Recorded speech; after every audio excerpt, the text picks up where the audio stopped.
Hello. Hello, gamers. Hello, Shadow. How's it going today? How are you guys doing? I got some water. I had to get more water. Gotta stay hydrated. You guys always remind me to stay hydrated. So I'm ready to be hydrated. Whew. Ooh. How's it going, Dango? Long time no see. Alright. I have more butterscotch. This is the real shit. Okay, this is that real shit. The good shit. I mean, we had some other ones, but it's like... if I can get it without it breaking everything. We had these, but these were sugar-free butterscotch. And that's a problem because sugar-free shit, candy, in my experience, sugar-free candy, they put some shit on it. They put something on it to make up for the taste. The fact that it doesn't have the actual sugar in it. And whatever they do with it, the stuff they put on it works like a fucking laxative. It ruins your stomach. You do not feel good. Okay, and I learned this the hard way when I went to go see the old Dune movie when that had a showing in theaters. When I was like towards the beginning of my diet for this year, I bought like I went to like a convenience store before going to the movie, and I bought 2 bags of like fruit gummies. But they didn't have the sugar one, so I bought the sugar-free, thinking, oh, maybe that'll be even better, because it says it's got, like, even less calories because of that. Probably the worst decision I ever made, because by the time I got through, like, one of the bags, and I went to go to the second one, I was already starting to feel it with my stomach, and it did not register to me at the time that that's what was doing it. So, yeah, needless to say, the rest of my night was miserable from that. In the bathroom, okay, but I mean the next day we're all good, but man, that night was not fun.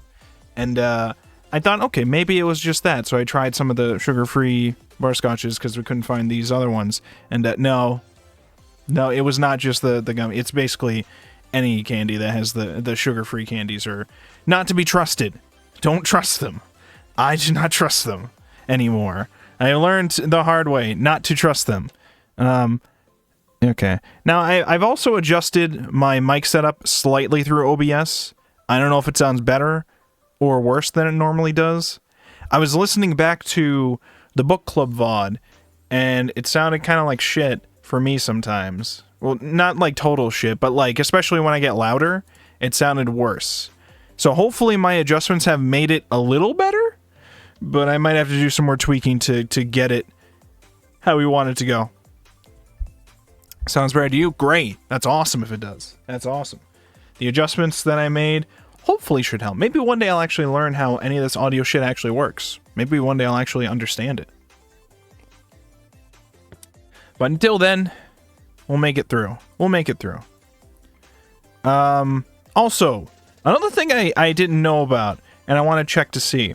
I never pay attention to how the fuck you should be doing Twitch tags. What tags does it currently say this stream has? By default for most streams, I think I have them mostly say anime, manga, and English. I added first playthrough here, but I also wasn't sure if I was supposed to add like tags for the specific game or if those are just assumed to be on there by virtue of you having that as a category. Like, how does that work? Like, if I'm streaming Chaos and Noah, does it automatically say visual novel, like psychological horror, like things like that? Does it automatically do that? Or does it just say anime, manga, English, first playthrough? Is that the only tags? Because that's all it shows on my end through the dashboard. Maybe I have to check the actual stream. Let's see. You'll screenshot it? Okay, that'd be great. All right, where's my Discord? Let me get my Discord here.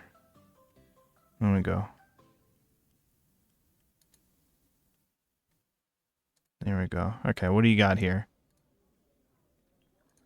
Okay, so yeah, so it is only saying anime, manga, English, playthrough. Okay, so that's all it shows. Okay.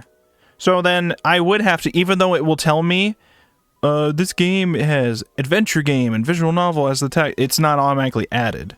So I have to add those in? I have to add those in. I'm assuming. Okay. Okay, so visual novel. Not that this is going to make like a huge difference. But, you know, anything that I can do would be nice. Can you put spaces in the tags on here? Well, you can, and they'll just make it one word anyways. Okay, so it doesn't matter. Sci-fi. Psychological. Horror. Or maybe just psychological.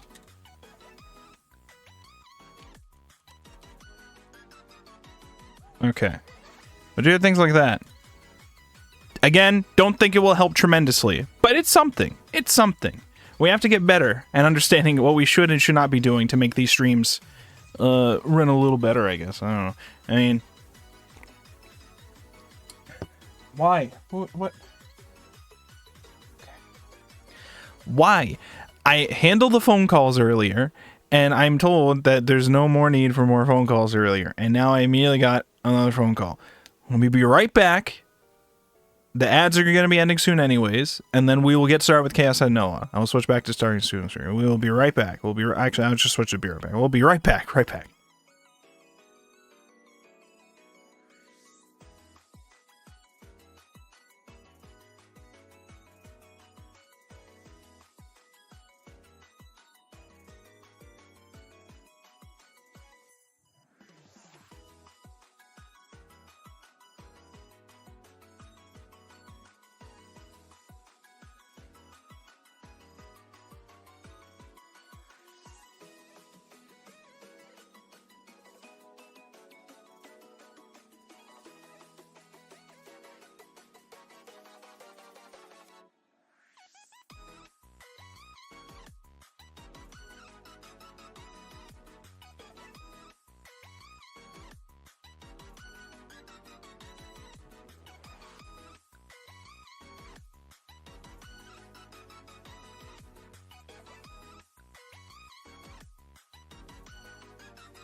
Alright, apologies about that. We are back. We are back.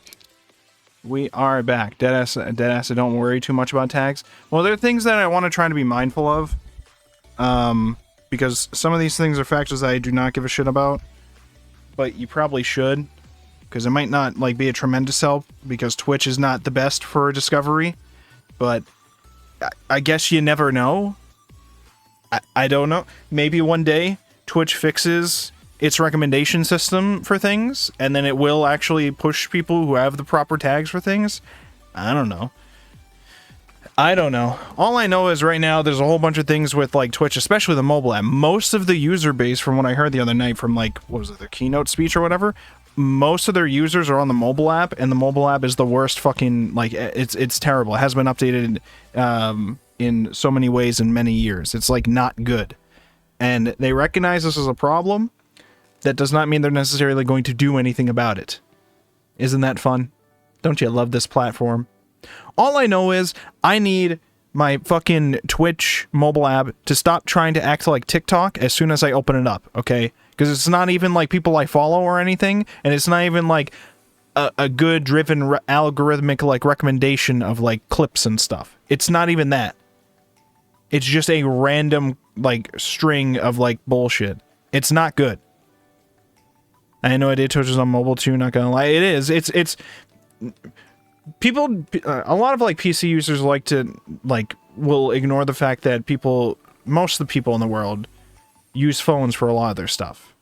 YouTube is most popular, I think. Its most popular usage is through phones, I think. I don't quote me on that exactly, but like things like Twitter are obviously more popular on your phone, and like things like Twitch and all these kind of things are more popular with a lot of users on their phones. Now, that doesn't necessarily mean that the most chatters are on their phones, but it means a lot of its like user base is from their phones. You know what I mean? It's a whole thing. But also, apparently, a big bulk of Twitch's user base are power users, specifically, which is a challenging thing because it's hard for them to get casual people to get into Twitch, which makes sense, I guess, with the way some of these cultures work, you know. But it's a whole thing. I don't want to dive into all that kind of stuff right now, because, I mean, maybe sometime we can get in, maybe during like an art stream meme discussion deal or whatever, or I don't know, at some point. I mean, technically speaking, I have plenty of time to be streaming today, since we're starting at like 6 o'clock. I had to wake up early today. I had to go to a relative's house. She got, she had an old flip phone. She's like older, so it's hard for her to get used to new technologies to set some of them up. And so we went over to try to help her, because I'm the tech guy, went over to help her set it up. She didn't want a new flip phone because she wanted to try like a newer phone. So she got like one of those cheaper touchscreen phones, which is fine. Problem was she was definitely not gonna be able to figure out how to do it herself, how to set it up. So I go over there and I set it up, and now it's I've already done this whole rodeo of trying to teach older relatives how to use touchscreen phones. It's a learning hurdle at first. I mean, they could do it. It just takes a lot to get used to at first, especially when you try to teach them like how to just tap once and not like hold down or like press like 5 times. That's like a tricky thing. It's a tricky thing. Twitch sucks. You can't even see your followed categories. Exactly. It's like you gotta press like 7 buttons to be able to like get to your own channel. You have to press. Well, I don't even know if it's that much. There's like some things that are just impossible to do on the mobile thing that you can do on the browser. That it's like insane that it's impossible to do it, and like finding who you're following and shit. It's crazy. It's insane. It's insane. It's wild.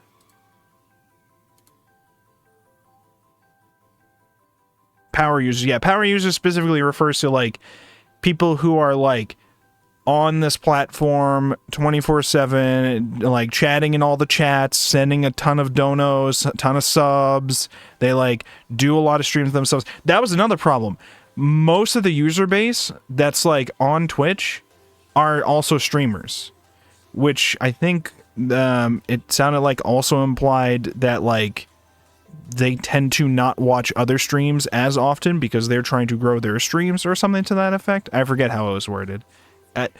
It's a lot of concerning stuff with the direction of Twitch, but, you know, I mean, it's still a great place to get a community once you start to grow one, but it's hard for a ton of people to grow because it's hard for a lot of new users to get into some of these experiences. So like for the most part, people, when they get into Twitch, they're only watching the already established big content creators because it's near impossible through Twitch itself to find like smaller creators that are interesting to you. It's like, it can be done, but for most people, most casual users, they're not doing that. They're just clicking on what the most popular one is at the time, and then if it's cool, they're gonna stick with it. And then what was the other thing? They said once people get a life, essentially, like once people are doing anything else with their lives, they just stop using Twitch. Like if somebody is using Twitch a lot because they have a ton of time and they don't have a job, and then they get a job, there's far more likely to never return to Twitch again, which is another problem apparently that Twitch is having. That's all how it was explained to me. through a Devin Nash video. Devin Nash does really good like marketing and streamer related content. And specifically, I'm referencing here a video I watched of his the other night in which he watched a Twitch like presentation from like the CEO, and he was giving his commentary for his side of things as somebody who is really big in that space there. And yeah, it's all like stuff where it's like, okay, there's a lot of things that you can say that is a problem that we can address, and that's great that you're going to do that, but we have to actually do something about this shit. And we're going to do something about this shit? And the answer is probably no, because there's too many fucking, too many bureaucratic issues going on with these companies. I don't know. Yeah, I use Twitch usually just this time of the year, not gonna lie. I mean, that happens. There's a ton of people who, like, only use Twitch, like, certain times of the year. Like, I'm sure, I haven't seen the metrics of it, but I'm sure it's probably a safe bet for me to guess that summer is probably the busiest time on Twitch, because a ton of people have, like, vacations, or they're, like, off a semester from school or college or whatever. Like, I'm sure, or like people are trying to get back into streaming more actively again during that time, or people have more free time or more spending.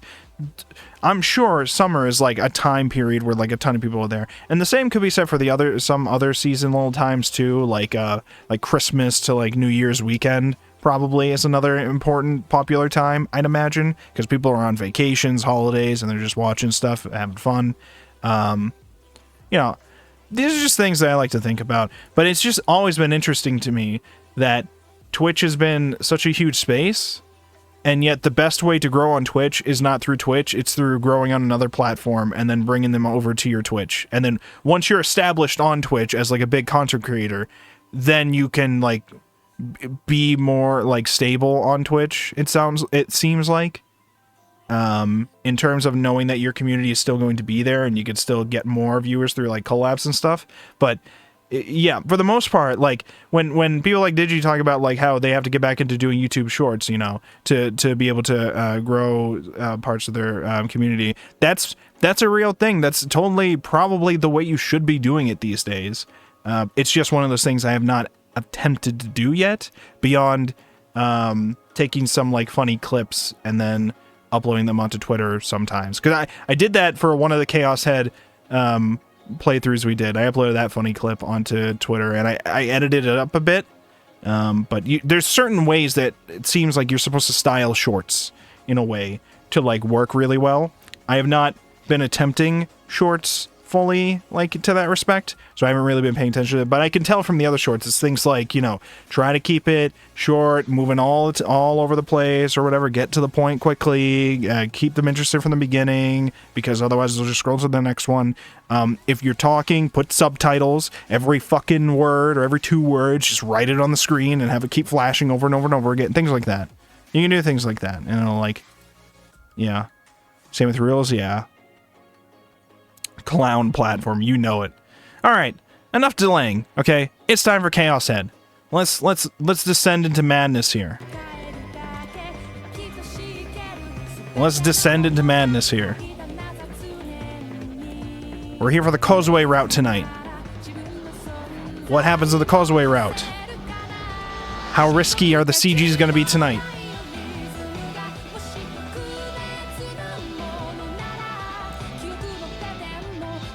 Am I gonna get banned? What's gonna happen?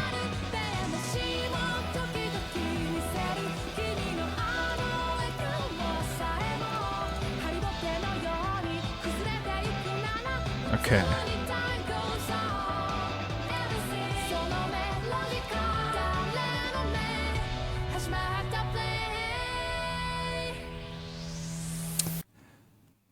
Welcome everybody to another stream of Chaos Head Noah. We will be doing the Kozue route tonight. I'm very excited to see where this goes. It's going to be hard to follow up the ISA route. That was kind of peak. That route was kind of peak fiction.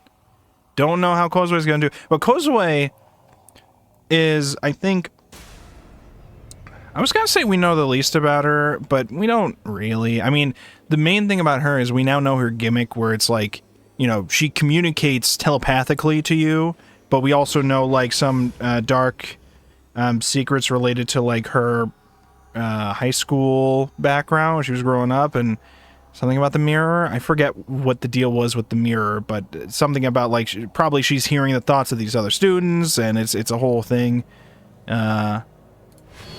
Woo! Hold on. Okay. I'm just here for some quick support. Unfortunately, I have to take a screen break. I have been on my PC all day. That is perfectly fair, Dango. That is perfectly fair. I will watch this later. I am very excited. Have fun, chat. Have fun, Borg. Have fun. Thank you so much for stopping by. We appreciate you as always, Dango. And don't worry. We're probably not... The route's probably not even starting for another hour.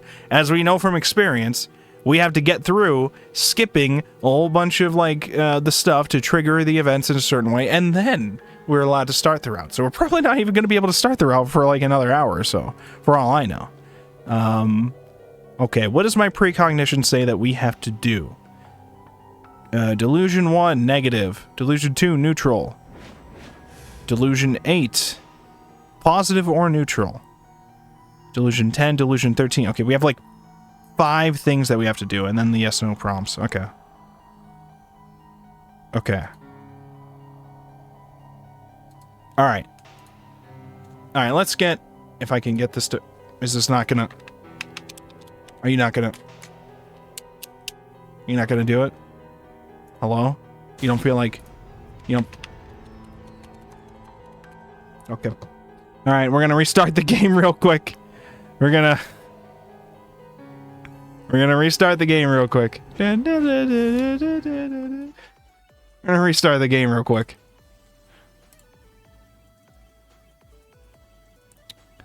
We'll just restart this game real quick. No problem. We're definitely getting to the route under an hour. Okay, we're definitely getting there.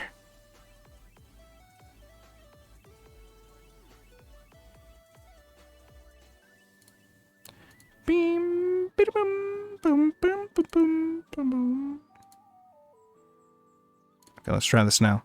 I hate how it will just deload the game from OBS for doing that. I gotta see if there's a way to...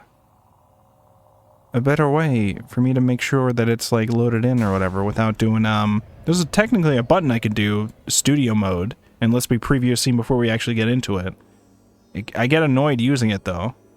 Because you just turn it on, then back off to switch over to the scene and shit. I don't know, it's a whole thing. Anyways, alright. We should be... Alright, we're ready to go now. Alright, precognition says, Delusion 1, negative. Delusion 2, negative or neutral. So I think we'll just do negative and negative. Yeah, shut up, Takumi. Nobody asked you. Nobody wants your opinion on this matter. Nobody asked you, Takumi.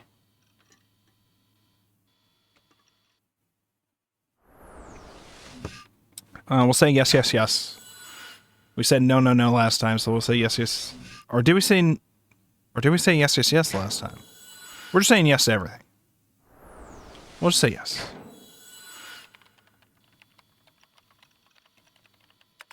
Maybe we'll say no, no, no to everything next time. We still have to do Senna and Rimi's route. Which we might be able to do, like, Senna's route today as well, depending on the time. Might be able to do it. If this takes about 3 hours like the other ones did, for us to get to the end, and I start at 6, we could technically do 2 routes today. I don't know if I want to, but we'll see where we're at when we get there. We'll see where we're at. Okay, I feel bad, blah, blah, blah. Okay, so we have to do negative and then negative. Okay.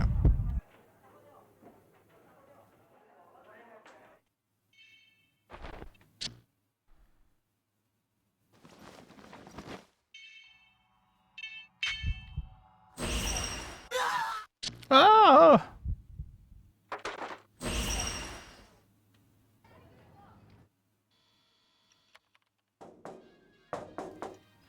Bang, bang, bang, bang, bang. Let me in. Hey, it's me, Goku.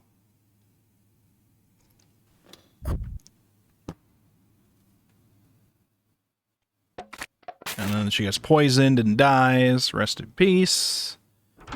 Alright. So that's delusions 1 and 2. Now we don't care until delusion number 8 during the Phantasm performance. We have to do positive or neutral, so we'll do positive there. This doesn't matter. Let's do negative. I think I did essentially negative for all the stuff last night. So it's probably a safe bet for us to just do negative for everything today. And it'll get us there quicker, hopefully. But that was delusion number 3. Delusion number 3.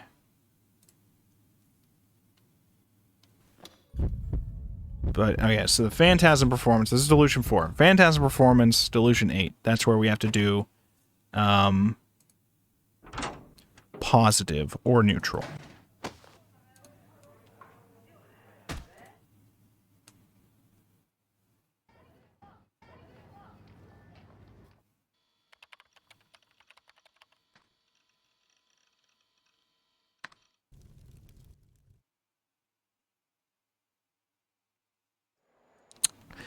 We're getting there. We're getting there.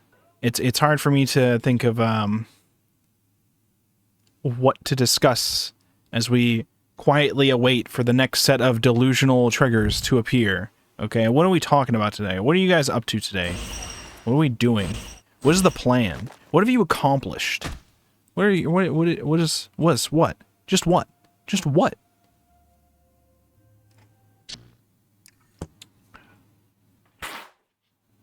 Oh my god, was that... Oh, that was the sound of him tearing the paper or something? What was that sound? Was that a gun?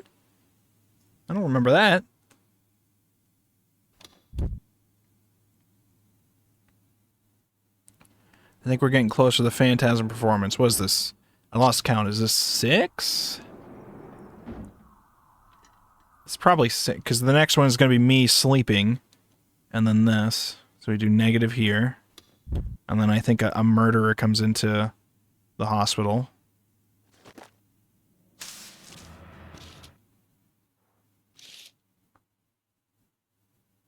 Okay. I don't know what to do differently about this thing. I finally finished Spirit Caller on Monday and got the thumbnail together this morning. Hell yeah. Okay, we're gonna do 1, 2, 3, 4, 5. Every 5. 1, 2, 3, 4, 5. 1, 2, 3, 4. 1. 1, 2, 3, 4, 5. 1, 2, 3, 4, 5. Oh, 5. 1, 2, 3, 4, 5. 346 hours is the final in-game time? Like basically a whole year of Spirit Caller. That is insanity. Well, why did I say a year? Why did I say a year? That's hours, not days. That's hours.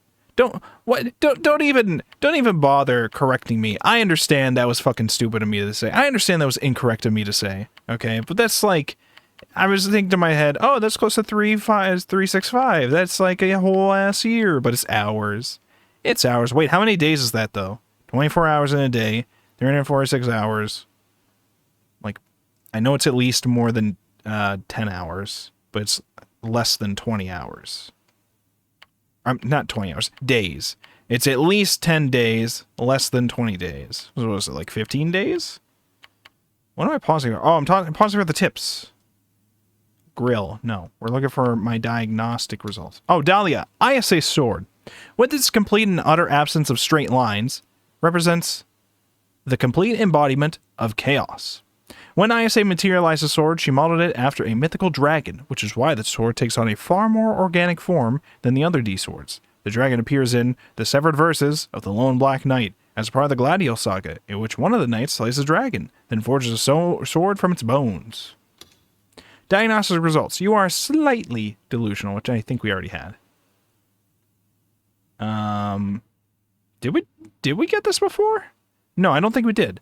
Perhaps not everything in your life is going favorably, but you have one or more things that you can devote yourself to, and you work hard at them every day.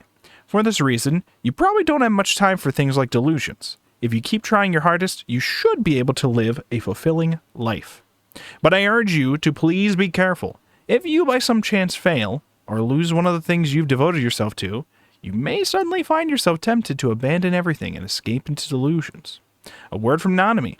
If you're going to turn out like my big bro, make sure you're someone other people can rely on when things get tough. Even better if you stay in tune with the latest fashion trends. Oh, and it'd make me really happy if you made sure to take care of your family too. A word from Senna. Whatever you're aiming to do, push as hard as you possibly can to achieve it. But if you need a break, take one. It's not smart to work too hard. You'll just end up burning yourself out. I recommend adding a good walk to your daily routine. Senna is just so right about everything. Just everything. It's 14 and almost a half days. Okay. I was close. It's basically a year. I was close. It's basically a year. Basically.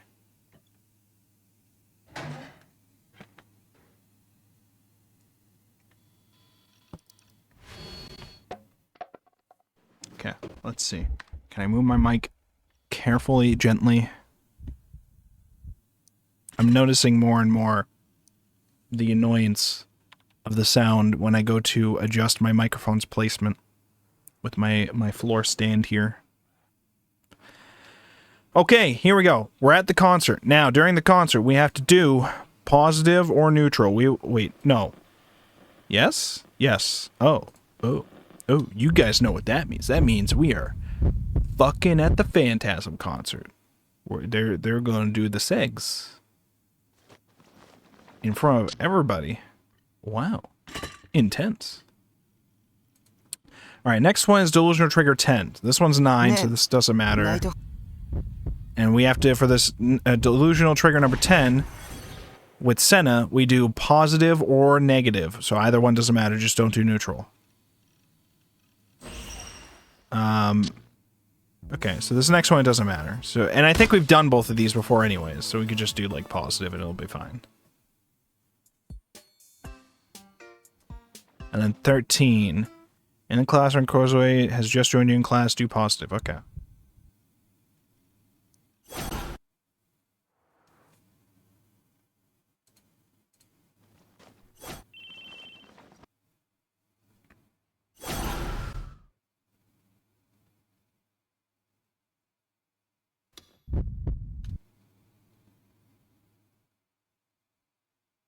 Okay. Feats. Beep, beep. Okay, so that's number 10. Next one is at 13. At 13, so this is number 11. At number 13, we have to do positive, and then we're locked in.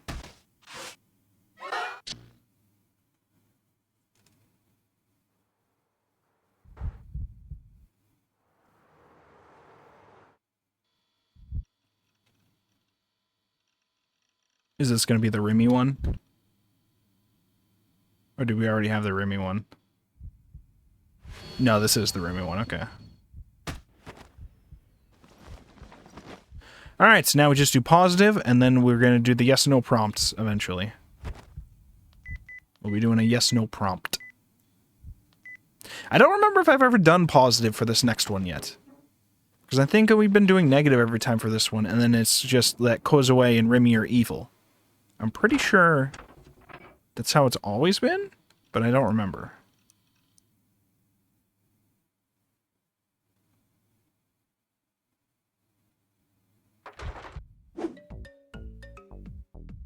Bum bum bum bum bum bum. Bum bum bum bum bum bum. Dum bum bum bum bum bum. We haven't had any new content yet though, so positive. And then we're locked in.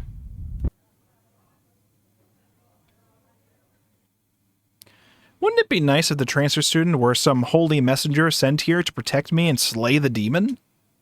Whoever Remy was, I had no doubt she was dangerous. My love was being eroded, and I knew that for a fact. Unless things changed, I'd be a dead man walking.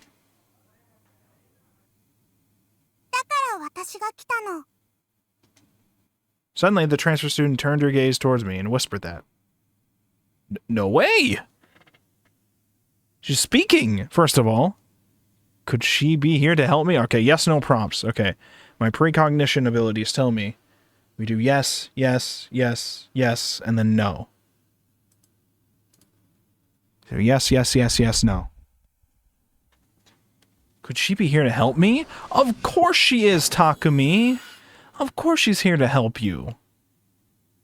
This transfer student must be a professional exorcist. What? Of course.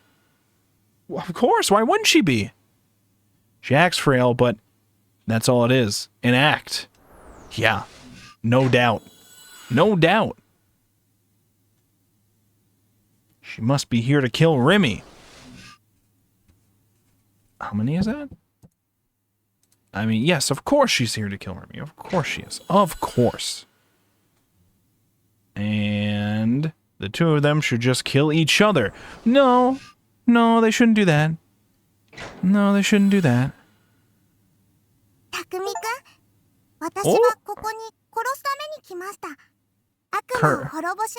Kerbam Schwing. That was the achievement name, saying that we've unlocked this route. Takumi, I'm here for blood. The demon girl's my target. What an interesting line. What a interesting line for her to randomly say. However, I don't know if you heard that sound, but I have to be right back. I will be right back. Okay, we'll be right back.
Okay, don't worry, everybody. I fixed everything.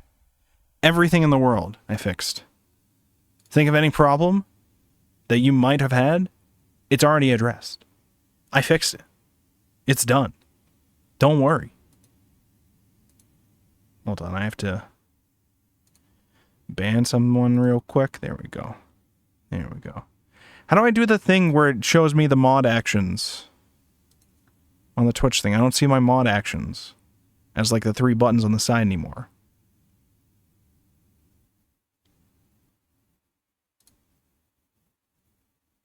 There's an option to do that. Here we go. Wait, is it this? Show mod icons. There we go. Perfect. Perfect. Now I can do things. Now I can do things easier. Perfect. All right. Let us continue. Ah. Come right here. Right here, microphone. Stay right here. Takumi, I'm here for blood. The demon girl's my target. Oh, well, thanks. Even though the transfer student's eyes were welling with tears, they were also filled with determination. Despite her timid appearance, I felt like I could trust her. There was no doubt that, from an outsider's perspective, her words were blatantly nonsensical.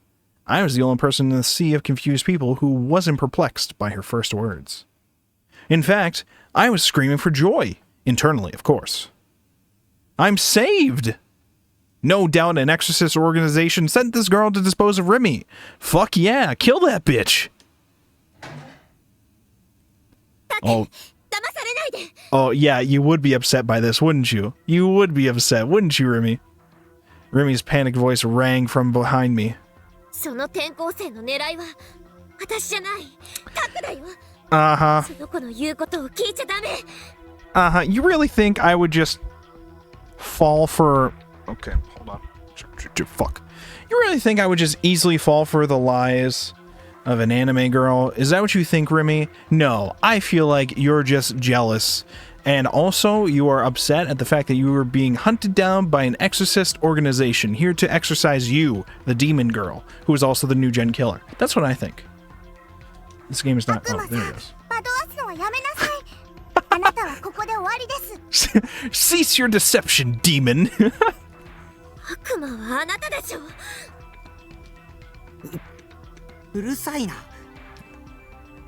Right now, I didn't care who the real demon was, nor who my real ally was.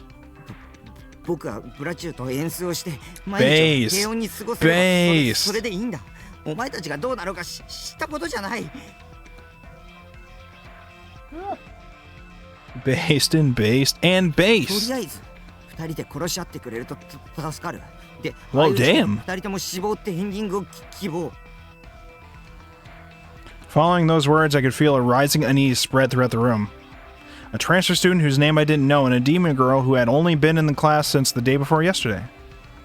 Each glaring daggers at each other from their own separate corners of the room, the tension between them burning like a fuse trailing toward a pack of TNT.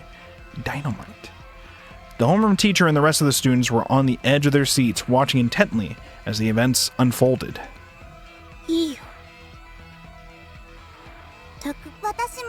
Why?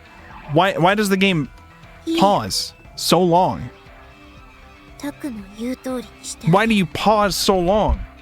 How do I, like, you just make me think the line is done. You make me think for some reason the translation just added more shit.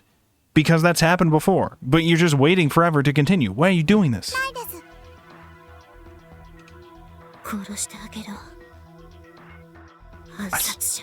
Assassin. And I'll send you back to hell, Miss Demon. Oh. And then they both sprang into action. That was some intense action animation going on. You wouldn't understand. You wouldn't understand. Of course, something like that would never actually happen. The transfer student remained as sheepish as ever, not uttering so much as a peep. Remy also didn't say a word. In fact, she didn't give any indication that she was here at all. The scattered whispers grew to murmurs as the transfer student maintained her silence. So in order to comfort her, the teacher placed his hand on her shoulder. どうやら折原は緊張しているようだな。よし、挨拶はいい。みんな、この子は折原梢だ。仲良くしてやってくれ。折原、席は一番後ろだ。席についていいぞ。The transfer student made her way to the back without saying a word, keeping her head low to the ground. Her seat was 4 rows behind me. Should I pretend to watch her so I could catch a glimpse of the people behind me? Problem was, that'd draw a lot of unwanted attention to myself. I didn't want any DQNs trying to pick a fight. All don't go staring at her just because she's cute or some BS like that. I was at a loss for what to do. Should I look now, or should I wait until class is over? My head still firmly pressed against my desk. I squeezed my fists tightly. Forget it. I was a coward. Just the thought that if I turned around, my eyes would meet with that girl's sent shivers down my spine. Me? Huh?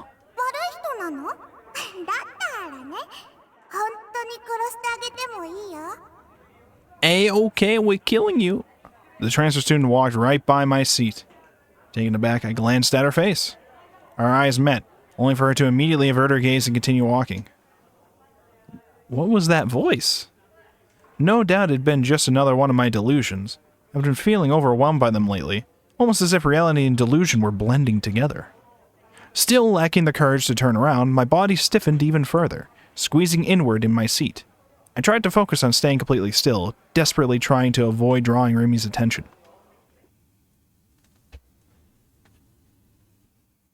Alright, is it gonna skip now? Bim, bim. Alright, now it is skipping. Okay. Alright, so we should be locked in now, so nothing else we do matters. And then it should bring us towards the route in Chapter 7. So now we just have to skip until we actually get the route started. So I think we mostly just do negative for everything, because I think that's, for the most part, what we've done the most of for these routes. So that way we won't be doing, like, a whole bunch of extra scenes that, like, stall us from getting there. I don't know. Because we still have to do Senna and Rimi and then the true ending, so we have to do a ton of things. There's no one there. Yeah, we skipped this.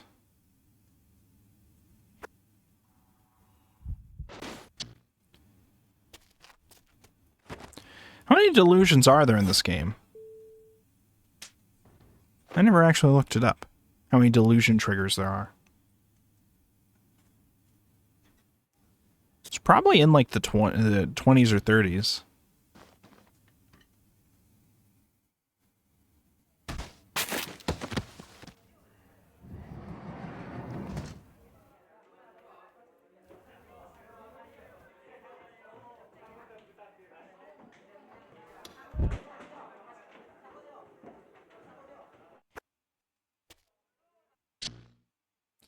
I do wonder if through our process of getting all of these routes, if we will eventually end up reading all of the scenes that can happen with the positive, negative, neutral delusion stuff. If not, we might just do like a bonus stream reading the extra stuff from like all of the decisions. Like do all positives one route, all neutrals one route, all negatives one route. That way we know we'll be able to get through all of them, potentially. Because I would like to go through all of the content of this, if possible. But I also don't know how complicated it might be with some of them. Like, if you do this one, and this one, then it actually triggers another delusion that you didn't know about here and here or something. Oh, new scene! As the final class ended, the stuffiness of the school day gave way to a restful afternoon. Alone, Orihara Kozue plodded her way out through the front gate. As she walked, her lazed motions and lowered head highlighted her frailty. With her knit eyebrows and muddled expression, it seemed as if she were holding back tears. Having just transferred schools, Kozue felt isolated from her peers. However, that was only natural for her. She would never speak. Even when called on by a teacher to solve a problem or read from a book, she would just fidget in her seat, tears welling in her eyes.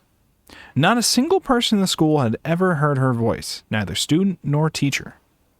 Kozue constructed walls between herself and them, and those made curious by the novelty of a transfer student were quick to drift away. Even then, one or two inquisitive classmates were still determined to speak with her, but she had no desire to open her heart to them. Still, she never felt that her situation was particularly urgent. Even though it was only one person, she did have a friend. An older girl who was not in her class. Oh, this is Senna. Given that Kozue was new in town, the girl was the only person in all of Tokyo that she could confide in. Other than her, she felt she did not need to make friends. She did not need to get along with her classmates. All she really wanted was to continue living her quiet life. Who does that remind you of? On this evening in Shoto Park, one could hear the sounds of children playing alongside the pond's bank. A boy happened to pass right by Kozue on a trail along the waterside. In his hand, he held a petite mirror that displayed the face of its owner. Two housewives, likely the mothers of the children at play, were chatting on a bench. Kozue could hear their voices clearly. 三面鏡の怪奇ビデオっていうのがものすごく怖いのよ。Trifold mirror. あら、そうなの？私それ知らないわ。でも三面鏡って？ It's a mirror that can be folded 3 ways? Is that? ほらあれよ、鏡3つ並んでるやつ。3 mirrors in a row that fold out. Oh, okay. ああ、鏡ね、三面鏡。それでどんな怪奇ビデオなの？ Kozue stopped dead in her tracks near the bench. Her forehead became sickeningly slick with sweat. The women put their talk on pause, glancing questioningly at the odd girl before them.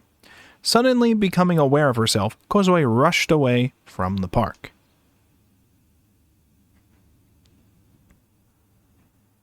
Actually, I have a funny story involving Kira in tax class. Okay, what's your funny story? Tell me the funny story about Yoshikage Kira. That's his name, right? I didn't just make that up, did I? Pretty sure it's Yoshikage Kira. I love Yoshikage Kira. How's it going, Reflex? How you doing, buddy? Mirrors. What is the Jane Smith quote about mirrors? Fuck, what is it? I know this. Fuck. Jaden Smith. Mirror. What is the quote? How can mirrors be real if our eyes aren't real? That's the meme. There you go. That's the meme. I'm doing good, man. Starting uni now, been working. Oh, hell yeah. I'm glad to hear things are going good, dude. For Kozue, they were a source of great psychological trauma. Not wanting to recall the past, she frantically fought to keep the memories from flooding her mind. So we were talking about tax credits and the requirements for the search and rescue credit. Okay. She told herself that she was overthinking it, and again continued walking toward the station. Yo, it's a Bloodtoon poster! Yo! It's our favorite anime! As she approached the front of Bunkamachi, her eyes were assailed by light. A glaring and radiant light. Kozue shivered in fear. So many times in the past, she had been assaulted like this, by reflections in the mirror. Her mind overflowed with panic, unable to hold down her nightmares past any longer. Was it a coincidence, or was she being targeted? She looked all around, praying it was just a misunderstanding. A short distance away, a white station wagon came to a stop. Okay, let's... the requirements is that you must do 200 hours of search and rescue in 1 year. Okay, so you're going to continue this. Okay. Reflex. I decay if you still run Jotaku still, but lately I've been obsessed with this little Hololive event that happened last week. It's been going for a whole week where the entirety of the Hololive group was playing GTA roleplay servers, and it's been some of the most entertaining stuff I've seen this year. Yeah, I still run Jotaku. In fact, I'm almost done with the project to rebrand Jotaku. It will no longer be called Jotaku. It will be called something else with a different logo and everything. On top of that, there's also going to be a video series that launches with it. I have some of the reviews ready to go. I'm trying to get 3 episodes of this video series ready before I actually start releasing it. Hey, if you want to write something about it, you're perfectly allowed to. If you want to write something about the GTA roleplay, I know about the GTA roleplay for the VTubers that have been going on. I know one indie VTuber I watch who I think is a part of one of them. I don't know if she's actually started playing yet or something like that, but I'm pretty sure she's like on the roster for it. But yeah, if you're interested in writing about that, sure. There's been like kind of not a lot of content posted on that lately because I've been so busy focusing on the rebranding stuff.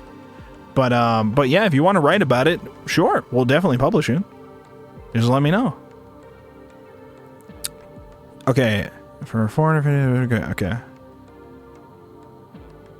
Okay, wait. So Shadow Story. So we were talking about tax credits and the requirements for the search and rescue credit. And the requirements is that you must do 200 hours of search and rescue in 1 year for a $450 of tax credits, and the issue should be pretty apparent now. I don't... Okay, maybe I'm just dumb. I don't know what a search and rescue credit is. Search and rescue for what? What are we doing 200 hours of search and rescue for? Just searching for anything?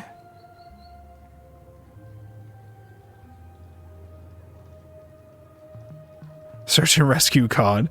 Someone is missing and you need to find the body. This is volunteer. Oh, okay. I didn't know. I mean, I mean, if you're writing about it and learning about it, I'm assuming it's a Canada thing at the very least. I've never heard about that at all here. I don't know if we have that here. Maybe we do. I've never heard about that. Search and rescue cod? No, that's search and destroy. Yeah, that's search and destroy. Very different. We don't destroy the body, okay? We don't destroy the bodies. That's interesting that you get like a tax credit for that. But you have to do 200 hours of it in 1 year for $450 of tax credit. And then Yoshikage Kira... Okay, so the story with Yoshikage Kira would be that... What would the story be with Yoshikage Kira? That he can get the 200 hours and it'll just be a time loop? I don't... But oh man, I've been entertained by the Hololive event for 2 weeks now. I've at least spent 50 hours being entertained by this man. Oh, hell yeah. Hell yeah. Yeah, I watched a little bit of it with some friends at some point. Who was it that we watched that was doing it? Was it Battle? I don't remember. I think Yusha-kun was a part of it. Was Yusha-kun a part of it? I forget. I think he was. Oh yeah, I think I raided into Yusha-kun as he was doing it, and he like died the moment we raided him, or like was downed and was waiting for somebody to try to like heal him or something like that. I forget how it goes.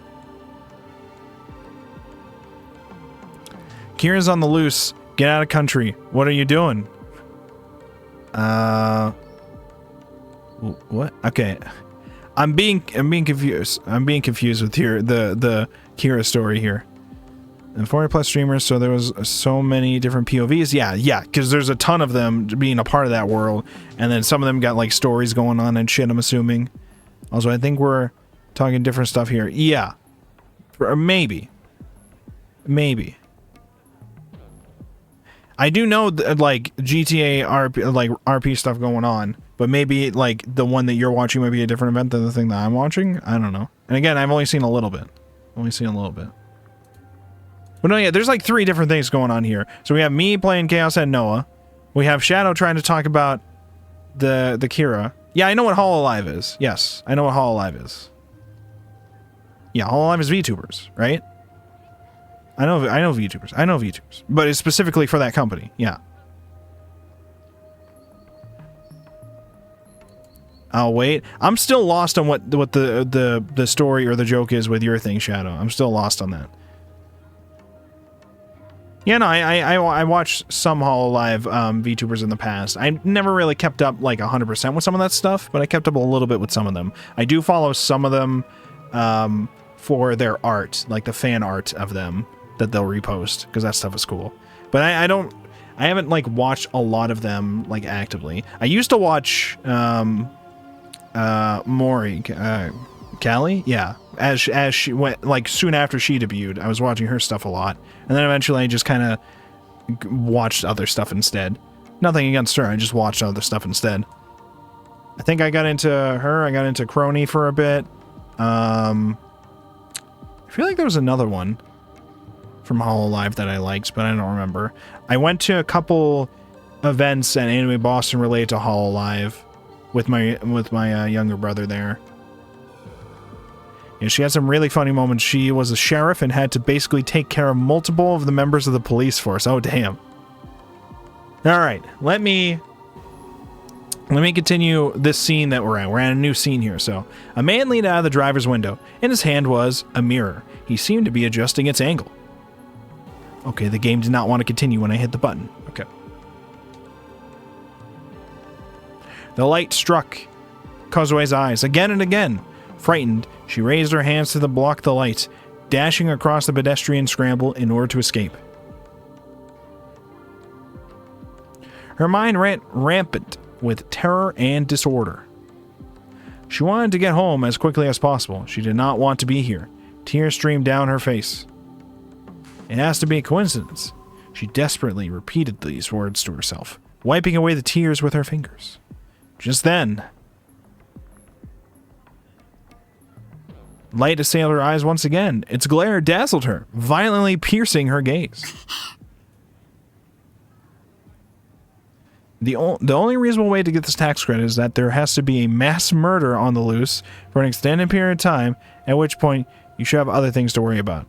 So I was misunderstanding the concept of what you were saying, because I assume if you have a tax credit where you can get 200 hours of volunteer service for it in order to actually get the credit, I would assume this is like just a thing where there's like a ton of like reportedly missing people that you can like volunteer to search for at any given time in Canada, is what I would assume if you have that much like that you have to raise for it. I didn't realize it was a thing where it's like that's rarely going to happen still, where you get the opportunity to do that. I didn't realize that. So you need Yoshikage Kira to be on the loose. I see. Don't worry, okay? Don't worry. I think if you find Yoshikage Kira, you probably get like some kind of reward for it. Probably a little more so than the tax credit maybe. But then of course the reward you get will probably be taxed. I mean, that's just natural. I don't know what the tax credit is going to be on that though. I don't know how that works. The car from earlier had followed her. This time only the driver's arm protruded from the window, and in his hand he still held the very same mirror.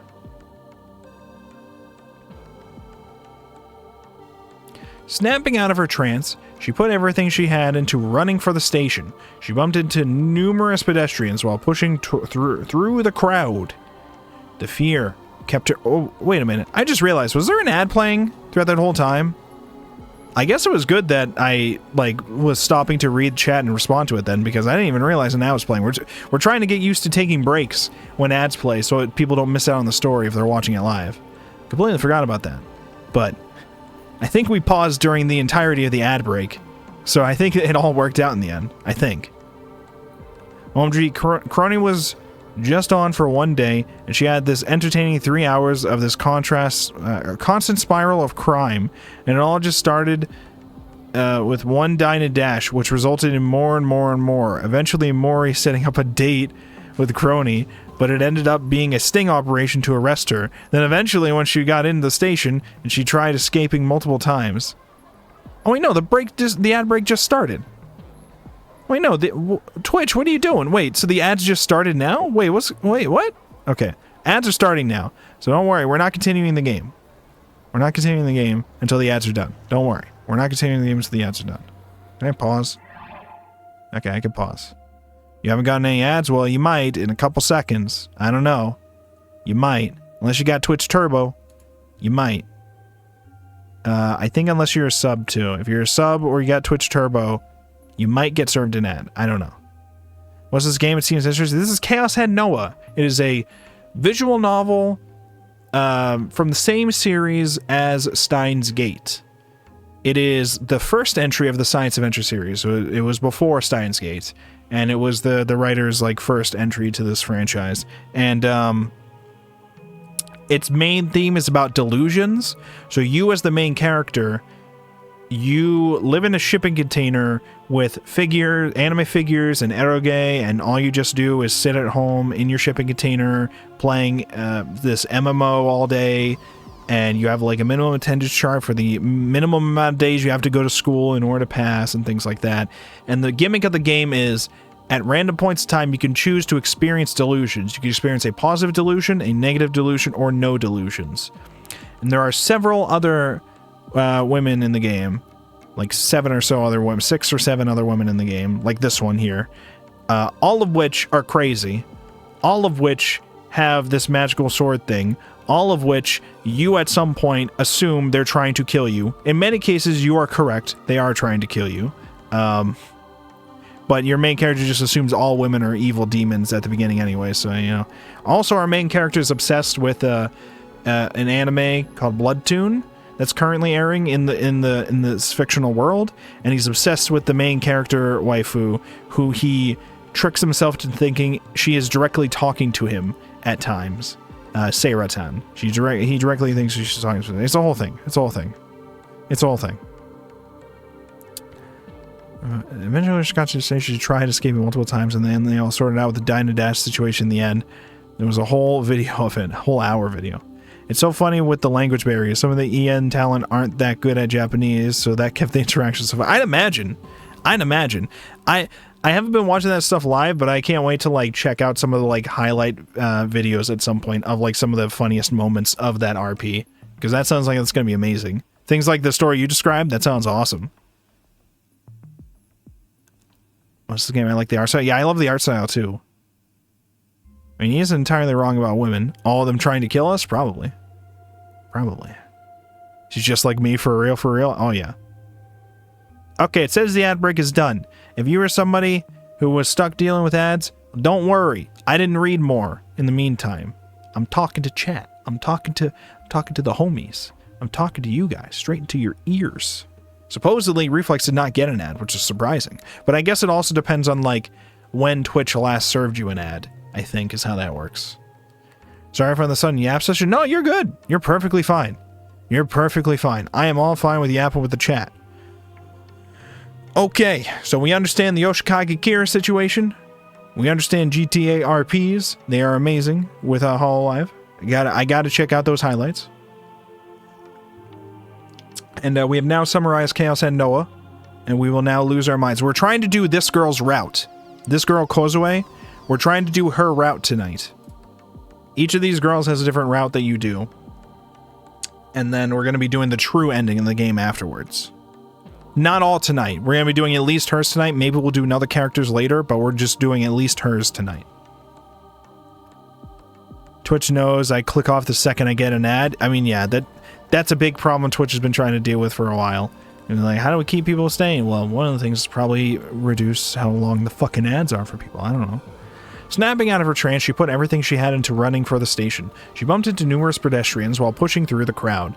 The fear kept her moving, paying no mind to all the mockery and insults sent her way. Upon arriving at the station, she turned around, only to find the white car stopped at a traffic light at Scramble Crossing. Kozue hid under the shadow of the Hachiko statue, huddling in place with bated breath, struggling to comprehend all that had happened. In her head, the same phrase repeated like a broken record. It's just a coincidence. It's just a coincidence. It's just a coincidence. It's just a coincidence. It's just a coincidence. It's just a coincidence. Ooh.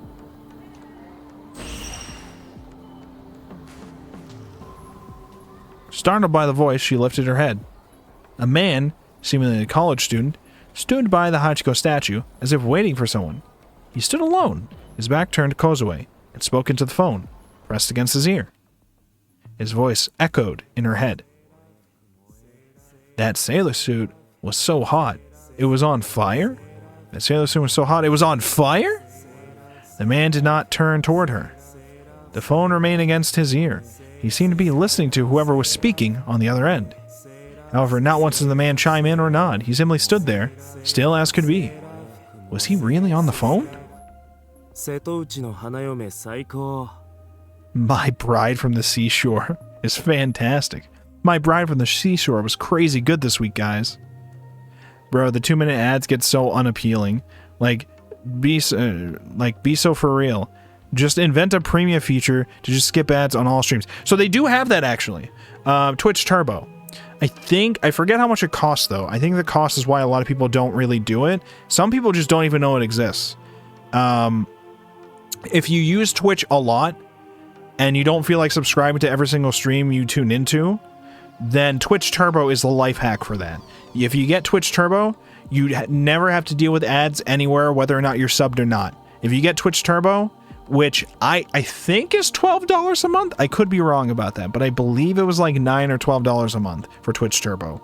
If you get that, it essentially works like YouTube Premium, where you're never going to have to deal with ads, and all the streams you watch, you're supporting it more so when ads happen than if you were just watching ads. It's actually pretty good. I have Twitch Turbo. I mean, I still subscribe to certain channels too, just to like support them directly. But Twitch Turbo also does support them directly too. It's just I sub to support them even more so. With Twitch Turbo, every time an ad is served there, from what I understand, you're still giving the streamer money, probably more so. It's either the same or more so as if you were served the ad, but you just weren't served the ad. You're just a Twitch Turbo subscriber. And if you use Twitch enough, it's probably very much worth it. Because otherwise you're dealing with like ads every 3 minutes of ads every like hour or so on most streams. So it's a pretty good deal, I think. So that's why I do that. I do Twitch Turbo, and then I also do the Twitch sub. It's either you do Twitch Turbo for all the streams, or you just subscribe to only the streams that you give a shit about. And if you only really watch one stream, then it's like, what, $6 a month now? Compared to like the $12. But if the $12 is like, you know, if you do $12, you can watch all the streams, no ads. That's the big thing. So that's the big thing.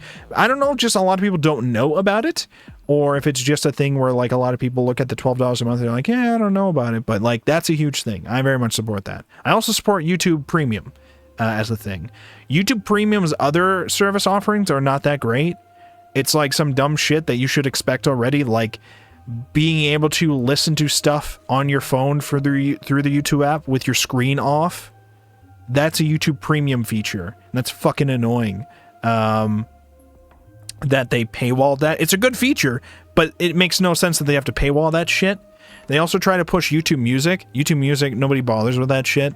They just search up the songs they listen to on the YouTube stuff anyways, on like YouTube itself, not through YouTube Music.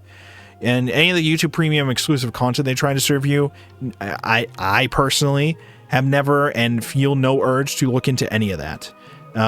But like I said with Twitch Turbo, it does the same thing. Every single YouTube video you watch, you are supporting the stream more so than if you were going to be served ads watching it. Definitely more so than if you're running ad block on there. So I could just have ad block off, have YouTube Premium on, and then just hang out on YouTube all day. And I've never seen an ad except for the like whatever ad reads they put in the middle of the video. So stay right here. Stay right here, microphone. Stay right here. You are also set as a VIP in this channel. I don't know if that does anything towards ads either. I would imagine it doesn't do anything towards preventing you from seeing ads, but I have no idea. I don't know. All right, let me continue this here. The voice echoed once again. She could not understand how or why, but the man was speaking of things related to her painful past. She began to tremble. It frightened her to even so much as look at the man. She slowly crouched down on the spot, covering her ears. It's all a coincidence. This is all one big coincidence. She continued, silently chanting this to herself. As she sat there, crouching in place, an hour passed. Many people had passed by, but none tried to speak to her. When she finally managed to timidly raise her head, she found that the man was long gone. Oh, Jesus, I have like 50 notifications on my phone. What are you guys doing? Okay, now we're skipping. Okay, now we can continue with the skipping. Doesn't matter what we do. We're already locked into the ending.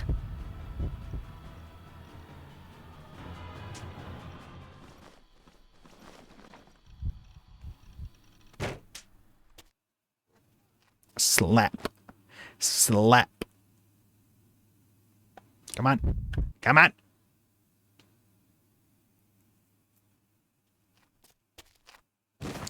Low-key YouTube Music makes sense, TBH. They offer better audio quality, plus artist leaks get uploaded there too. I don't know anything about that. I just don't bother with it. I just don't bother with it. Most of the time I'm not listening to music through YouTube.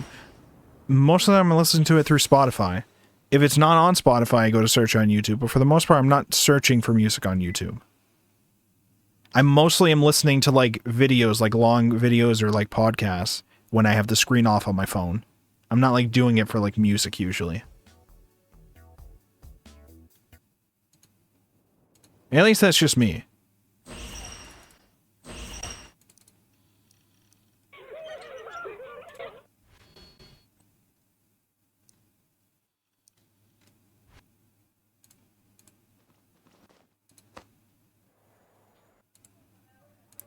I'm a big fan of music, so I know this kind of niche. Oh, there you go.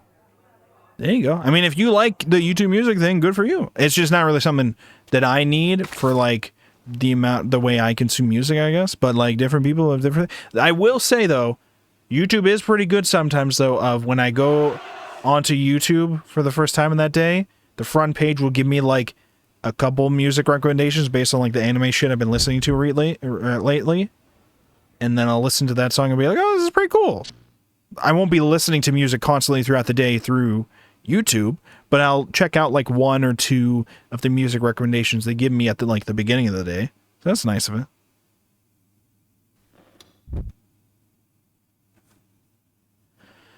What chapter are we in right now? We're probably not even remotely close to where we're supposed to be yet. We're supposed to get to the end of chapter 7 and then we're locked into our new route.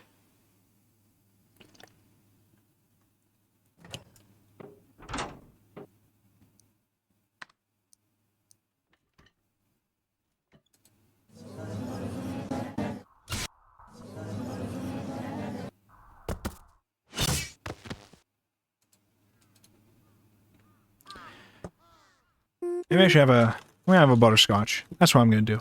Surely, when I start to consume this butterscotch, we will not immediately go to the new chapter. Surely, this will not be the case. Surely.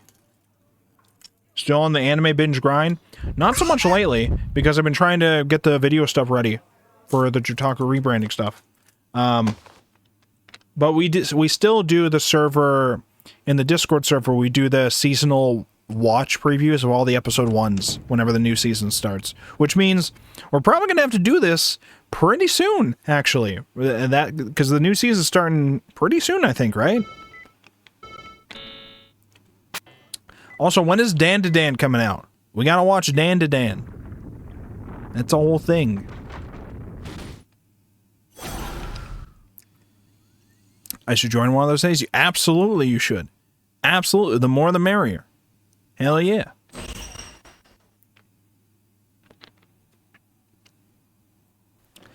The hell is Dan to Dan? I don't know yet, other than it's spiritual. It's like, it looked like it was a mix of like, one person how is it summarized comedically to me? One person believes in ghosts. One person believes in aliens. Unfortunately, both of them are right. And then it's action, fun. I don't know if it's action, but it's like psychological horror, fun times, question mark? I don't know anything about the series other than everyone's hyping it up, so it must be great. I hear that the manga is amazing. I've not checked out the manga yet, though. I think I kept recommending it for the book club manga, and it never wins. So, right now we're reading Umineko for the book club.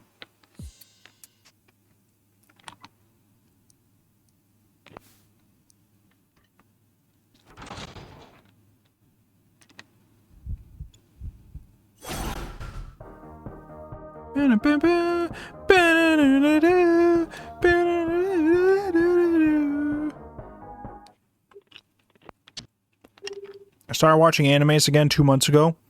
I started with my finding out Konosuba Season 3 aired, and finding out there was a Megumin spin-off. Yes, we watched the Megumin spin-off in my server. I think we watched all of that. We only watched one episode of Konosuba Season 3, though. We need to go back and watch more of that. Because we gotta watch all the Konosubas. I watched all those and then decided to catch up on My Hero Academia. I hear it's over. I hear we're finally free. Is this true, or is this almost true? Are we done with MHA? I hear we're done with Jujutsu Kaisen now, too. Like, tomorrow? I think we're done with the Jujutsu Kaisen manga tomorrow. I saw a sword. Yes, you did. Yes, you did, King. You saw that sword. I distinctly saw a sword. Yes, yeah, you saw it, Takumi. I believe in you, King. You saw that sword. If I can move from here, I can take it. No, you will die. You will die if you move from here. Don't fucking do that. I can see the sword from places other than here. No, because then you will think to yourself you have to walk forward and then you die. It's not actually a sword.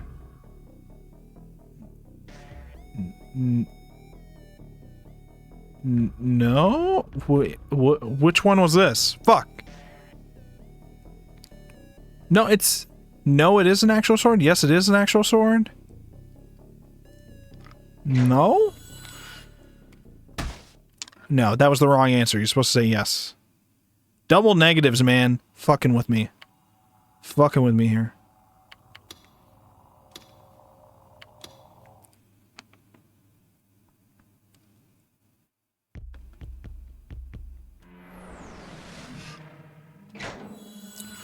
You know me, man. I'm way too positive. I mean, hey, if you're enjoying it, who fucking cares? You know, who fucking cares? Love what you love, man. I just love everything I watch. That's perfectly fine. There's a lot of people that... I mean, hey, that's great, actually. I wish I was like that, because I watch a whole lot of everything. Okay? If I could love all of them, that would be amazing. That would mean I was having the best time with anime possible. Unfortunately for me, I have opinions on things now, and it's not fun sometimes, but yeah. I move from here, I can take it. No, you don't want to do that. No, you cannot see a sword from anywhere other than here. It's not actually a sword. Yes, it's not actually a sword.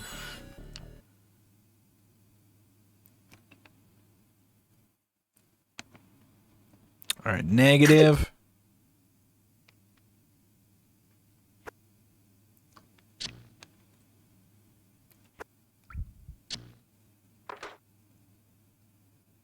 Might be a hot take, but I think Season 7 MHA might be the best, man. It's just perfect.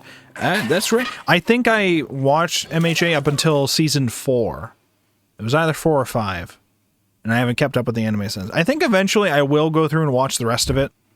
But I'm in no rush to do so, you know. I love when characters get utilized properly and the arc is just so good. Hell yeah. Hell yeah.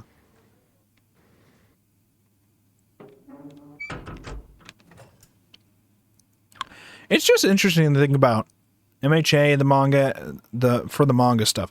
MHA is done. Jujutsu Kaisen's about to be done tomorrow. ITK, if you want me to say what's basically happening, probably not. Probably not for spoiler reasons, in case I do end up going to watch it, for one. And for two, for people eventually going to watch this VOD when I... Jesus Christ. When I eventually go to re-upload this to YouTube, people watching the VOD, I don't want them to be, like, super spoiled on, MHA if they're, like, huge MHA fans or whatever. I have heard some of the stuff. Oh, this is new. What is this?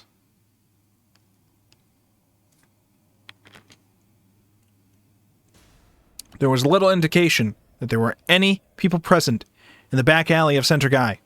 The breathing girl, Orihara Kozue, could faintly be heard, resounding through it. Oh my god. She pulled her sword out. Oh yeah, wait. This is a scene of her murdering the group of people we talked to. This is a scene of her fucking them up, probably. She cradled a gargantuan sword, or perhaps it was not a sword. Its unique shape brought its identity into question. It was more akin to a snowboard. The sharpness of the blade could not compare to one. However, its surface was stiff and exuded a brutish aura. Wielded against another person, it could slice through them with ease, all while grinding every bone in their body to dust. Maroon blood trickled down the blade, clinging to its edges. What is this alley? God's judgment. What is going on? A young man in front of Kozue attempted to crawl away. Despite the puddles of filthy water, he tried desperately to get even a little bit farther away from her.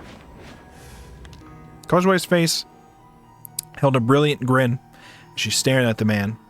There was no trace of her usual cowering, timid personality. She was enjoying herself. Her cheeks were flushed, perhaps from excitement. The sword in her hand had been used on 2 others before the man, and it had been a remorseless bloodbath. Kozue's not gonna kill you, but baddies need to be punished. The faces of the vulgar young men were bloodied and swollen.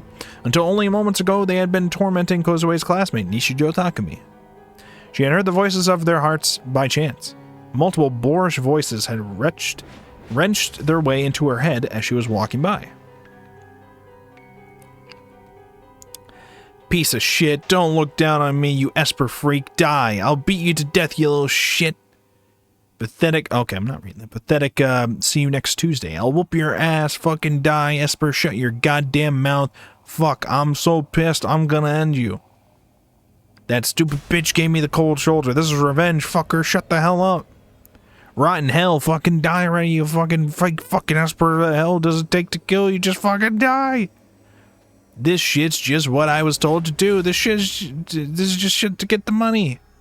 I'll make a shit ton of money. I fuck him up. I get money. I want money. I beat him to utter shit. I'll fucking kill you, kid. I'm gonna slaughter you. I'll tear you to pieces. Ah ha ha. In a video game. Christ, it feels good beating people to a pulp. There's nothing fucking better, I swear. It's like I'm fucking high or something. For real. This is fucking fantastic. I don't give a shit about the world. There's nobody who can fucking stop me. The police won't do a shit. The police won't do shit. My old boss won't do shit. My fucking mom won't do shit. Either nobody but me is on the fucking top. There ain't nobody better than me. I'm at the top of the fucking world, bitch. Stay still. I could kick the shit out of you. Holy shit, I'm awesome. I want to kill them.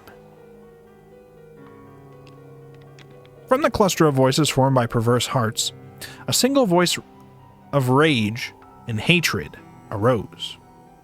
Recognizing the heart's outcry as Takumi's, Kozue had come running to where he was. She had then attacked the bad men. One more person and justice would be dealt. The threat to Nishijo Takumi and herself would be eliminated. For that reason, Kozue refused to let the young man crawl away. There would be no escape.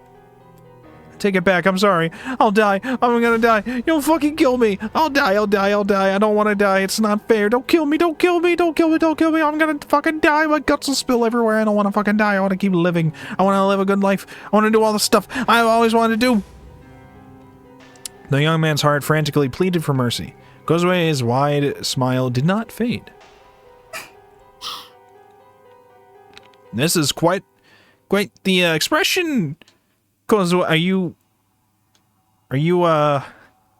having a good time there, Kozue? She gripped him by the back of his head, grabbing a fistful of hair and forced him upright. She accomplished this despite the immense disparity in their physical appearances. Lacking the willpower to resist, tears welled up in his eyes as he begged for mercy from the innocent little girl. Kozue's answer was a swift denial, but it was not one she voiced aloud. She simply mouthed the word one letter at a time with her small mouth. N-O. Oh my god! Oh my god! Lifting it above her head, the gargantuan sword roared as it approached the man.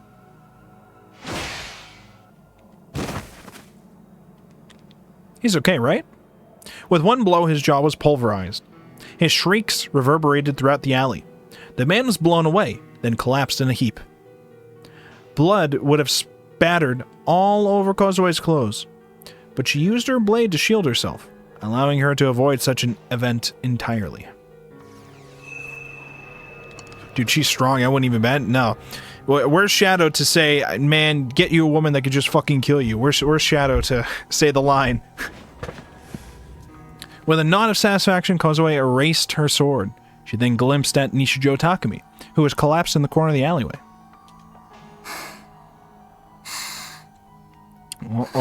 This is, you are making some noises there, Kozue. You have quite the expression on your face, Kozue.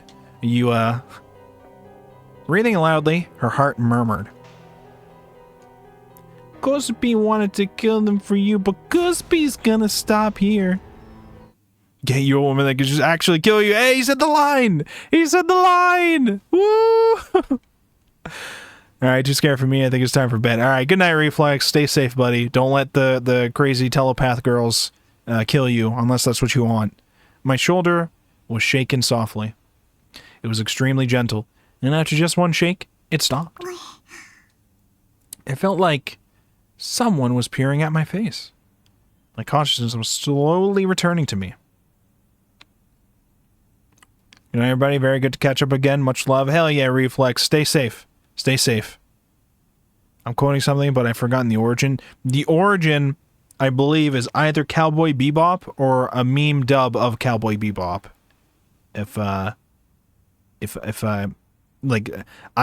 I know that from a clip that I don't know if it's from Cowboy Bebop or if it's a meme dub of Cowboy Bebop, where they're just saying, yeah, I love me a woman that could just fucking kill me. Just fucking obliterate me. It's probably that, yeah, probably. As it did, the pain in my body returned along with it. The smell in my nose, it was a smell so strong it made me want to vomit. The smell of blood. I felt a tingling around my upper lip. The taste of iron spread through my mouth. Why is... Twitch usually will tell me when the next ad break is, based on when the pre-roll ads expire. I don't see that right now. Let me refresh my page. Usually gives me an indicator of these things, but now it's not. Why is it not telling me this anymore? Why is it not? What have I done?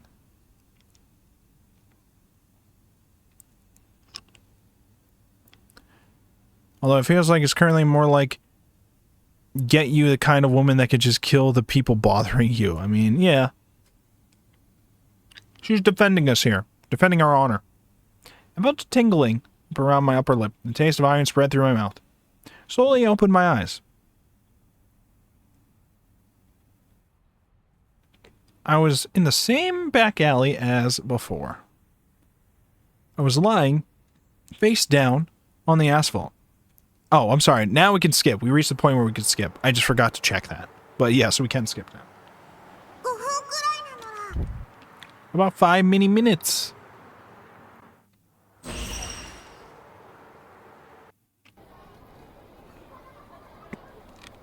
Alright, we're about to reach the point of new content, I think. I feel it. I feel it in my bones.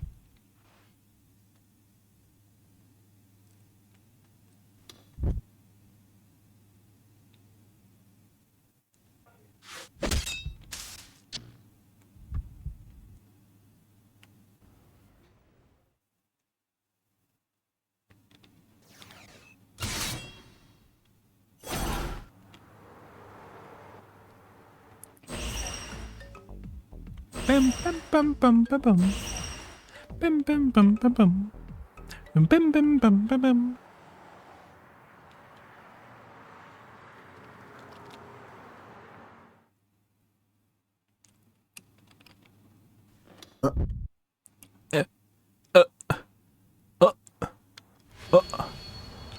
What is it? What is it, Takumi? What are you ing about? What are you ing about? Are we there? I think we're there. Car again. Before Shinsen Station, Orihara Kozue stood petrified. Over the past several days, she had been going back home from here rather than Shibuya Station, all because of the white car that had been following her. And today, the white car appeared once more. As if waiting for someone. It was parked in front of the station. Stricken by this, Kozue froze dead in her tracks. The passenger side window slowly began to roll down, before stopping nearly halfway. Suddenly, the hand of the passenger emerged from the opening. Within their palm, a handheld mirror was clutched tightly. Through her eyes, it felt almost as if they were taunting her. goading her.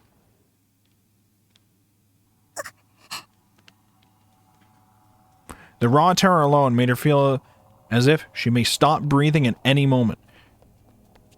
Refusing to wait any longer, Kozue whipped around and took off running. Focused entirely on her attempt to get away, she had no capacity to maintain proper footing, falling and scraping her knees many times as she sprinted. Upon reaching Miyashita Park, she took refuge on a bench and continued trembling well into the night. However, she could not afford to embrace her knees forever. Despite her fears, Kozue decided it was finally time to make her way back to Shibuya Station.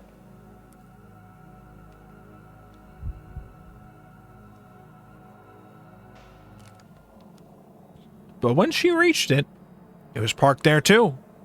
The exact same car from before.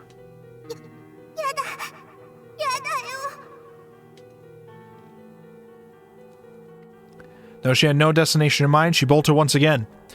Tears poured down her cheeks with no end. Doubt was all that filled her mind. Who could possibly be in that white car? What could they possibly hope to gain by harassing her?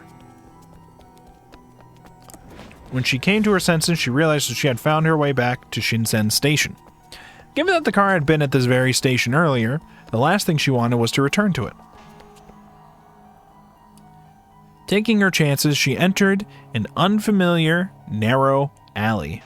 Due to the lack of streetlights, the area was incredibly dim, something that only served to magnify the already intense dread in Kozue's heart.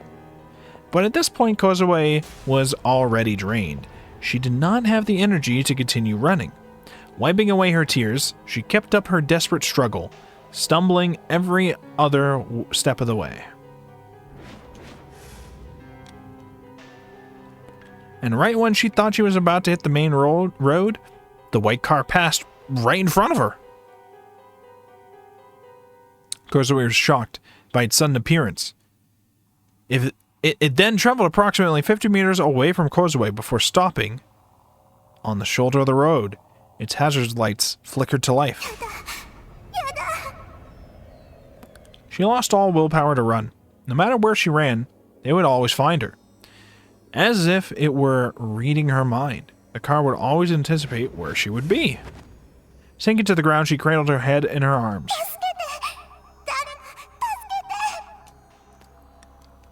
Within her heart, she cried out for salvation, but in the end, not a soul came to her rescue. Even as Kozue began to stagger away in a fit of tears, the vehicle remained parked, and to the very end, whoever was inside made no attempt to show themselves.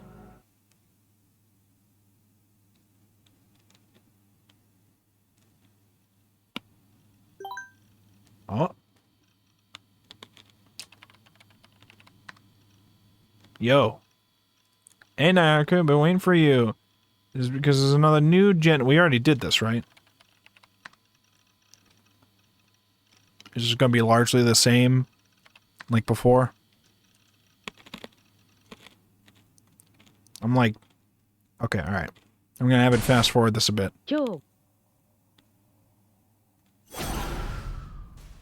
Whoa. Oh, no, we already did this. Yes. Yeah, we already did this. It was the guys Kozue beat up. No, definitely not. The last time we seen them, they've been beaten to a pulp and covered in blood, but they hadn't been cut in half or anything. Which means they've been killed by Kozue after I had left. Okay, we already did all this, though.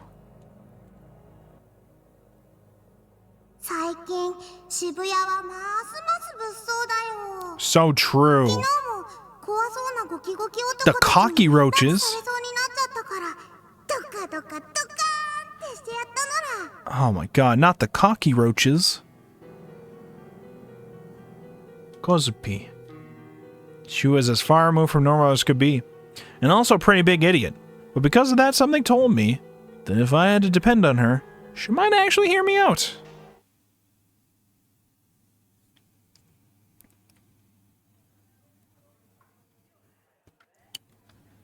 Hold on, was there any other text that was new there? Oh yeah, because he was just saying, someone save me, please. Remy's not here. Why is Remy not here? Okay. I looked towards Remy's seat. There was no one there. Next, I looked over at Kozupi's desk.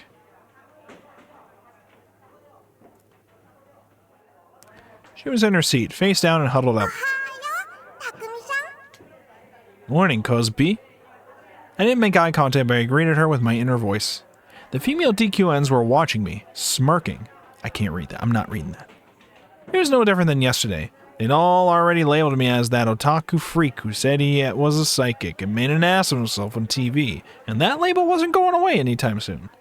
The male DQNs didn't seem to have arrived yet. It was pretty common for them to skip first period, and that was fine by me. Misumi-kun merely tossed a glance in my direction, not caring enough to greet me. All ties between us were pretty much gone at this point.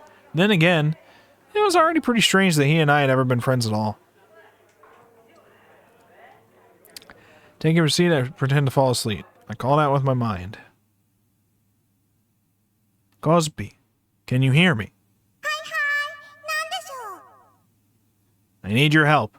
If I don't get help fast, someone is going to kill me. Yeah, that's why I want you to protect me. You can use your D-sword.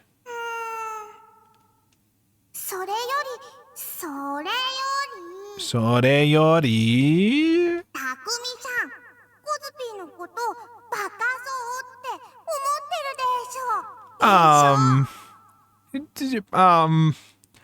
Define dumb.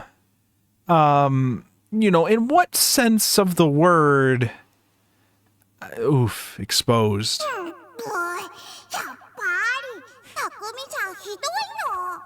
I'm not a meanie head.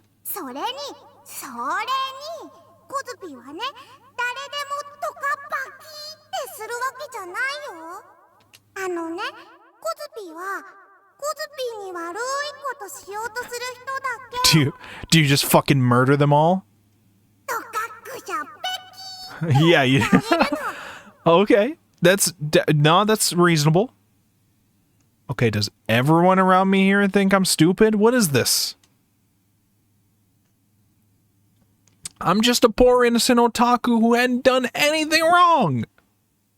All I want is to just shut myself inside my base and spend the rest of my life in there. I swear to God, it's like everything around me is screwing with me. I agree with you, Takumi. I feel like that too. What the hell? What did I do to deserve this? I've done nothing wrong. I'm a good person. DQNs, they're the bad ones. And Shogun too. Please, Kozupi, I need your help. Protect me from them. You even said it yourself the other day. Those cockroaches that say all those horrible things to me, they're even more worthless than I am.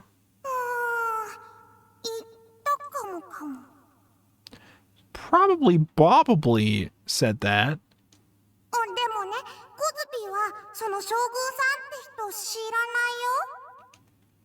I know him all too well. He's this kid that looks like he's an old man, and he rides around in a wheelchair, and one day he's going to show up out of the blue and kill me right then and there. He's the one who stole Nanami away.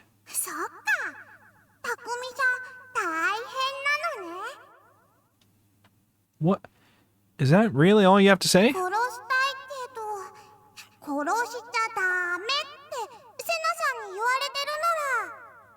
I mean, that's good advice. Shit, even Kozue was on better terms with Senna than I was. With my head still down on my desk, I gritted my teeth and clenched my fists. What do I do? There's no one I can turn to except Kozue. Senna kind of scares me, and even if she didn't, I doubt she'd have any interest in helping the likes of me.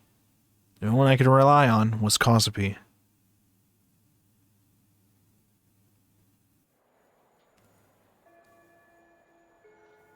The school bell rang, bringing the day to a close, and me straight out of the classroom. Just like always, the class's token DQNs were making fun of me for the whole Esper debacle. Just today alone, they'd already come after me at least 5 separate times. Seriously, didn't they have anything better to do? Could boys like them only get their kicks from picking on others? The hell is wrong with normies? And people thought they were actually human? Don't make me laugh. Shutting myself in my base to play ESO, immersing myself in dazzling delusions with Serotan. That was what made me happy. Very happy. God, I was so pissed off. So pissed off, in fact, that I've been doing nothing but cursing out those DQN fucks inside my head the entire way home. That's me, I'm Takumi-chan. I felt Kozue poke my shoulder from behind a few times. Sure, Kozue. Do you really have any interest in protecting me?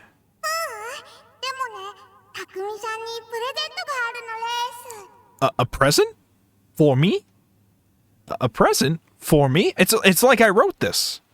It's like I wrote the game. Look at me. I think I just raised a flag.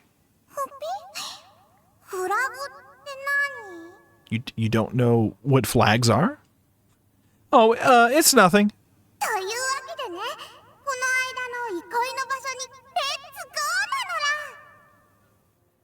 Oh? Somewhere nice and relaxing? Oh, God.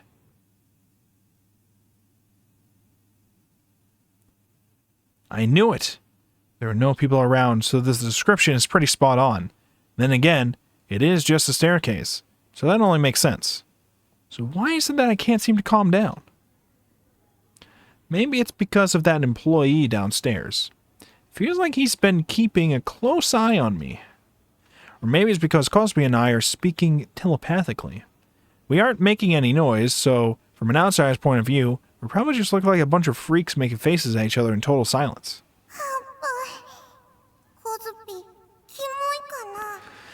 In the eyes of society, yes, unfortunately.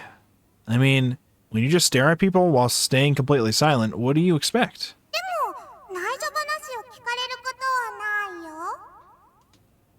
What, these are supposed to be secret? The sheer amount of energy you have really does tire me out. Some things never change, though.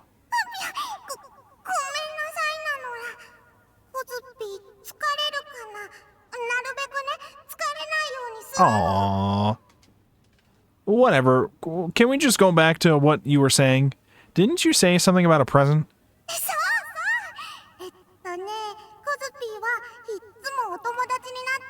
Always? Just always? As she spoke, Kozue started rummaging around in her bag.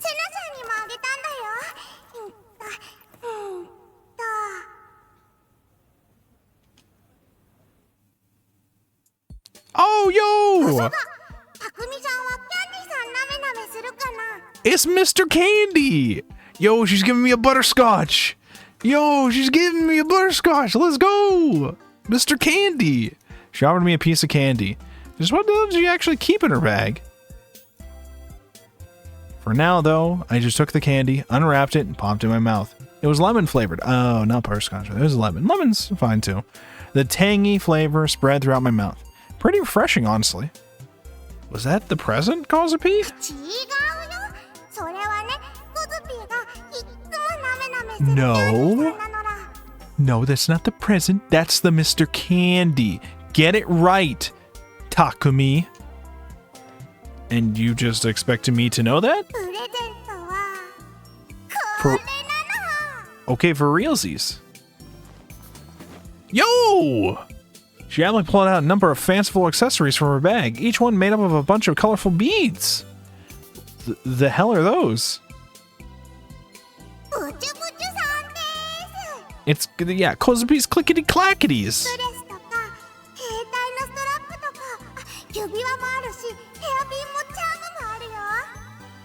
Hairpins, charms, and much more.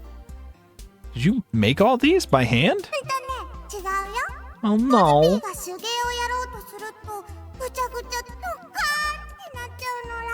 Extra clickety. Oh.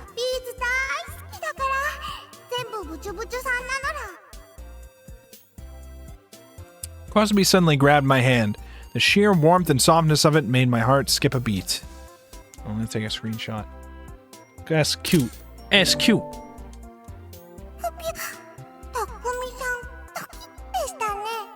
No, it didn't. Only because it was a surprise attack.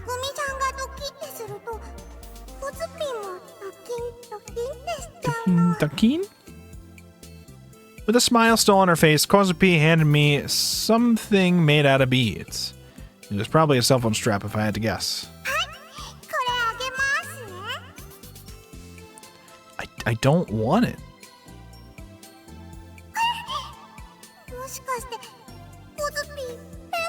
Jesus, Takumi.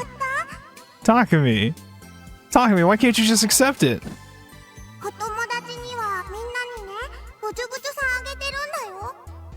It's just a clickety-clackety Takumi. Just accept it. With a turn that would give anyone whiplash, Kozue burst into tears. Oh, why does she have to be so quick to cry all the time? I mean, isn't this something a girl would wear? I feel pretty weird putting it. You don't have to put it on. You can for like now as you accept it. You can just take it off and you can put it on your desk in your base. She's not expecting you to wear it all the time. Problems. Takumi, accept the present.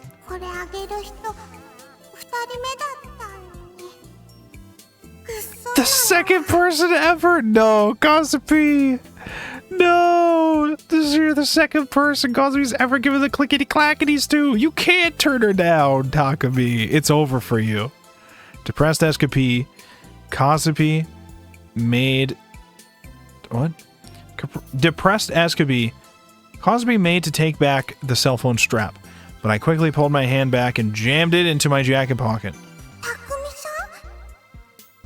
I changed my mind. I'll take it. She said that she gives a present to all her friends, yet I'm only the second person to get one. In other words, Kozue must not have any friends. So the first one she gave was to Senna, no doubt about it. Huh. Kinda feel... Shit, I forgot Kozue can read all my thoughts. But honestly, as much as I feel sorry for you, I think we're actually the same in some ways.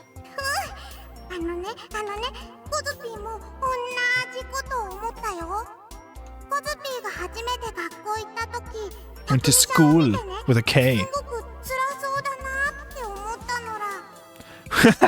wait, hold on. Wait. You just look at him and be like, damn, he looks fucking annoying. I mean, and she's right, but...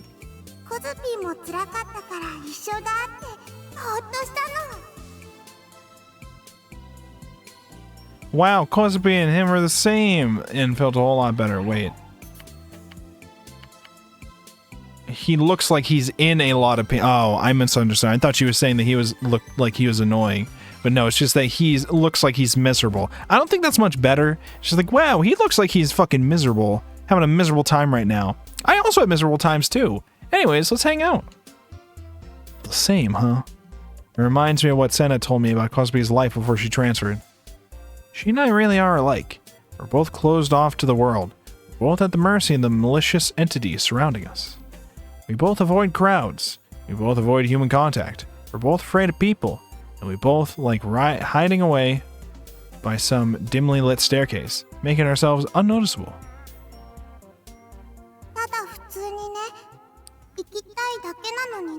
What does that remind you of? As she played with the clickety-clackety in her hand, Kozue and a faraway look in her eyes.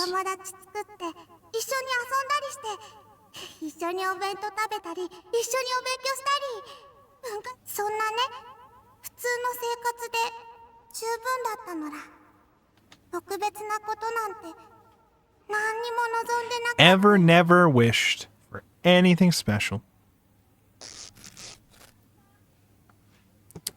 Suddenly, the expression on Kozue's face disappeared, and then she tore apart the clickety-clackety she had been playing with. The beads went everywhere, rolling and tumbling down the stairs. I've been thinking the same thing. Why am I the only one that has to suffer like this? I always ask myself, what did I do to deserve this? Oh? Kozue stuck out her tongue, and her smile came back. A bad thing? Do you mean the thing where you cut off your classmate's arms, or...?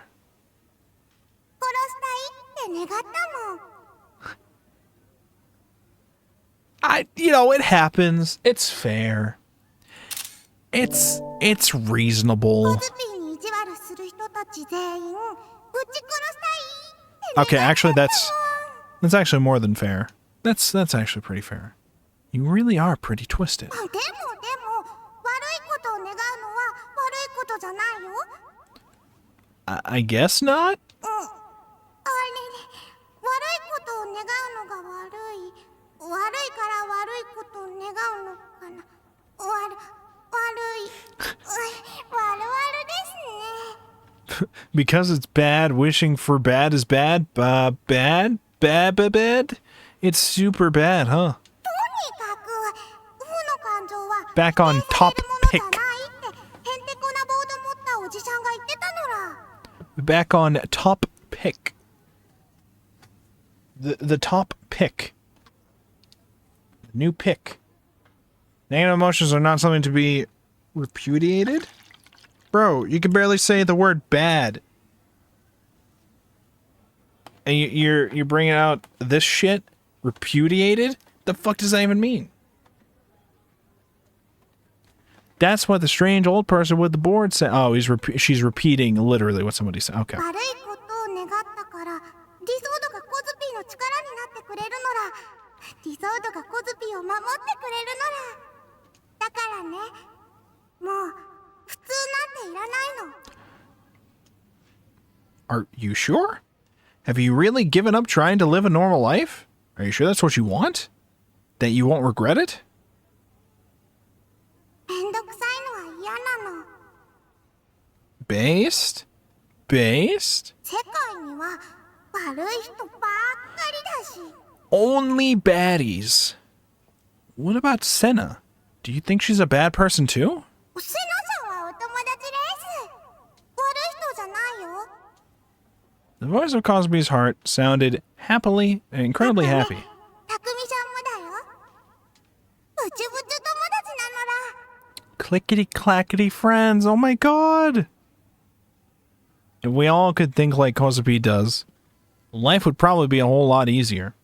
Or is the reason Cosby thinks this way because she was broken at some point in the past? That's not really something I can answer. While I might complain all the time about the world around me, inside my head, that is, at the end of the day, all I want is for someone to help me. That's all I ask. While I may have thought we were similar, I guess Cosby and I really are different.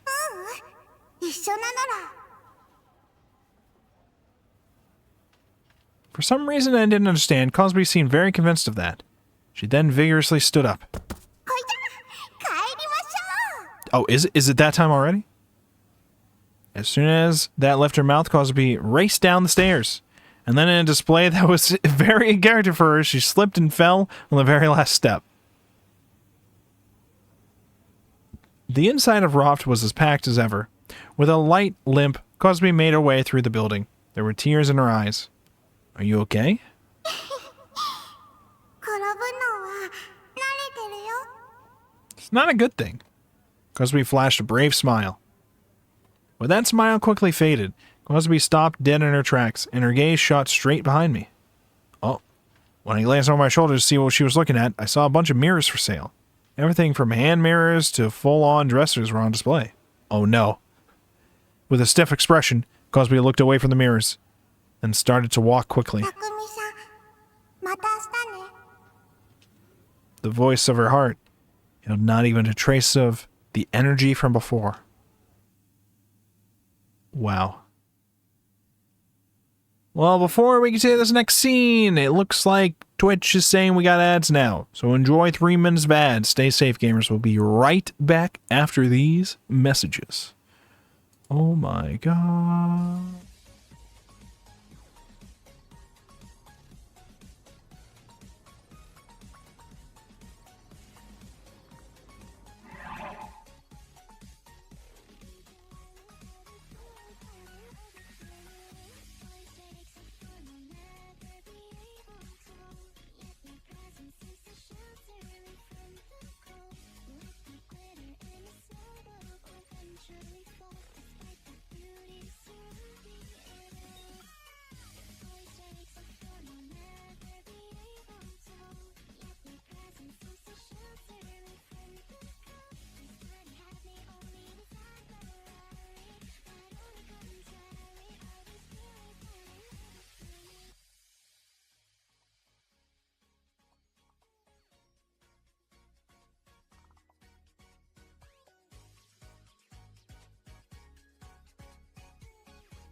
Alright, are we back?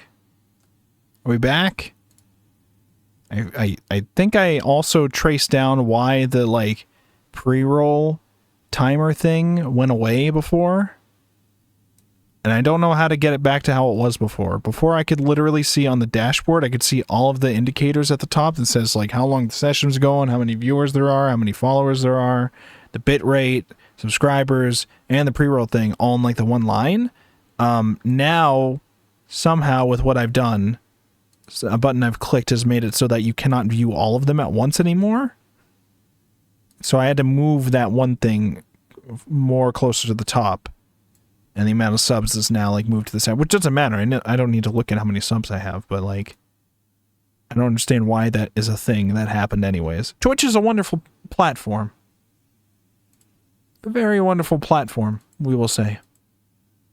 It's very interesting. We will give it that. Anyways, let's continue. I ran after Kozue, but I had taken too long to do so, and now I couldn't see her anywhere. I hadn't said anything to her about wanting us to leave together, but she was the only person I had left. Losing her started to make me freak out, and I could feel the anxiety slowly welling up. Being all by myself, especially in the center of Shibuya, I really didn't like it.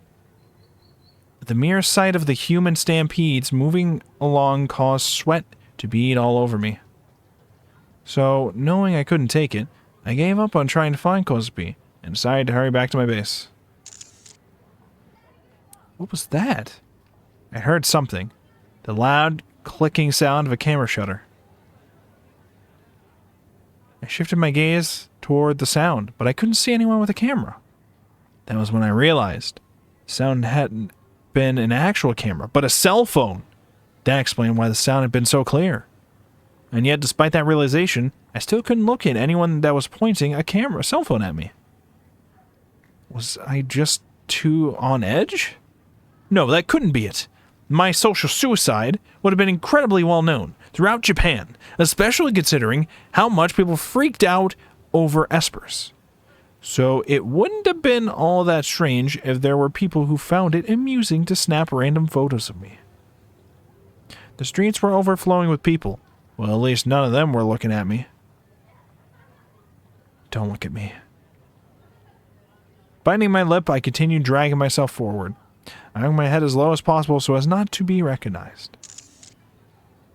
Caught in 4K. Again. There it was again. Someone had taken a photo of me again. And this time I knew for a fact I had felt their gaze on me. And it wasn't the usual God's gaze, but a gaze harboring nothing but pure malice. I could feel it. I could feel it. I looked around. And yet after all that, there was still no one there. Who the hell are you? Sneaking photos like a goddamn peeping Tom. I'll sue the fuck out of you for violating the rights to my likeness. But it wasn't like they were ever gonna hear me cursing them out inside my head. And I very much didn't have the courage to say it out loud. Even if I did, it'd only bring even more attention to me. I went back to walking. This time I doubled my speed, weaving as best as I could between the herds of pedestrians clogging the road. Oh my god. Everyone is catching me in 4K right now. Everyone. The shutters continued to chase me. Then, I thought I heard someone giggle. I looked around again. There were a number of people holding their cell phones at eye level. A middle-aged businessman, a woman in a suit, a high school boy, and some DQN girl. A pretty varied selection. As I moved, they would move their phones in an attempt to follow me. Don't look at me. Don't take pictures of me. Couldn't take it anymore, so I took off running in another direction, but it didn't matter how long I ran. It didn't matter how far I ran. It didn't matter how many people I threaded the needle through. The sound always found me. The gaze always caught up to me. Every time I thought I got away from the noise, it always started up once again. In my head, it was like my enemies were multiplying without end. Eventually, I ran into a red light, forcing me to stop. Planting my hands on my knees, I tried as best as I could to catch my breath, all while the noise of the shutters persisted. My gaze trained downward. I clenched my fists as I tried to stomach the humiliation. That was all I could really do at that point. Suddenly a thought occurred to me. Was this noise really being produced by such a large, unknown number of people? Wouldn't they all be taking way too many photos? Sure, I was basically a celebrity now, but I wasn't famous. I was infamous. Photos of me wouldn't be worth jack shit. I'd say most people consider me to be a walking piece of trash at this point. So I just couldn't get over how strange it was that the world had picked today of all days to start taking all these photos of me. And they weren't even hiding it either. Was it Shogun? Was he orchestrating this attack on me right now? Just leave me alone already. What the hell have I ever done to you? What the fuck is your problem? I want to kill him. After breaking me completely while we watched from the shadow... After breaking me completely while he watched from the shadows, he was finally going to kill me once and for all. This malicious harassment wouldn't be enough. I would be the next new-gen case, murdered in some horrible, grotesque fashion. Therefore, I have to kill him before he kills me. I grabbed my head with both hands. I had a pounding headache. And yet, despite it all, I still didn't feel God's gaze. Despite the countless photos being taken via cell phones, Shogun's typical gaze wasn't following me at all. I want to kill him. Suddenly, everything went quiet. The rapid snapping of camera shutters completely disappeared. Surprised, I started to look up. Oh no.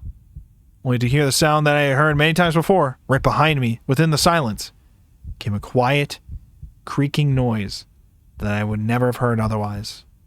I sensed a presence. Someone in a wheelchair was right behind me. But who?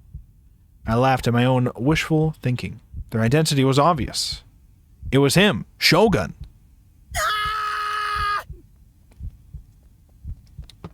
Ignoring the red light entirely, I leapt onto the crosswalk.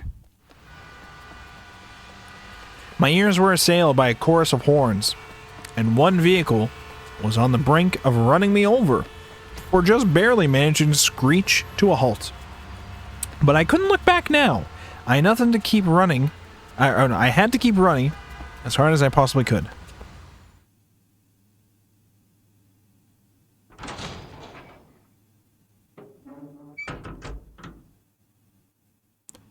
Even though I made it back to my base, I was still haunted by the sound of those shutters. Moving to a nearby residential area hadn't helped either, even though it had been entirely deserted. I could still hear the endless clicking and clacking of the shutters. It was as if they'd been seared into my very eardrums. Every person I passed would take out their phone just to get a shot at me.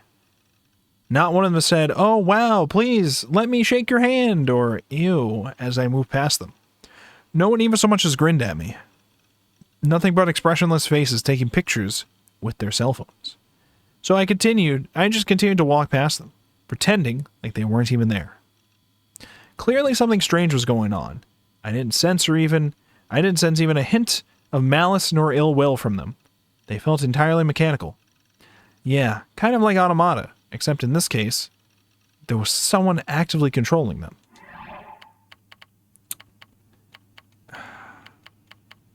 Trying to see if I can, understand what... The camera shutters, right? Endless clicking, clacking, eardrums. Nothing but expressionless faces taking pictures with their cell phones. Okay, good. Because sometimes I get into this headspace where I'm reading something, and then a few minutes after reading this something, I realize, even though I've just physically read this thing out loud, my brain did not process anything that I've just read. I get like that sometimes, and I don't know why I get like that sometimes. I just did not process any of what I just read. So I have to stop and think, what the fuck did I just read? Okay. I sat in the corner of my room, legs gripped tightly against my chest, as I curled up into a ball. All I could do was continue to grind my teeth out of sheer frustration. It was all him. It was all Shogun's doing. While en route to my base, I'd heard it. The sound of a creaking wheelchair. I'd only heard it once, and I hadn't turned around to check, but there was still no doubt in my mind. My hands just wouldn't stop trembling. Glancing at the time, I realized it was already 11 p.m. I'd spent 5 hours scared shitless. Letting out a deep sigh, I lashed out at him inside my head. I hope you die. I hope you die. I hope you die. I hope you die. The worst part about Shogun was that he didn't quickly kill you.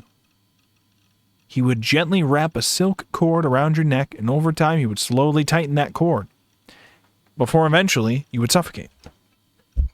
And because of that, because I knew exactly how he was, anxiety flared up within me, and I began to dread even going outside. Help me, Kozue. I can't fight Shogun on my own.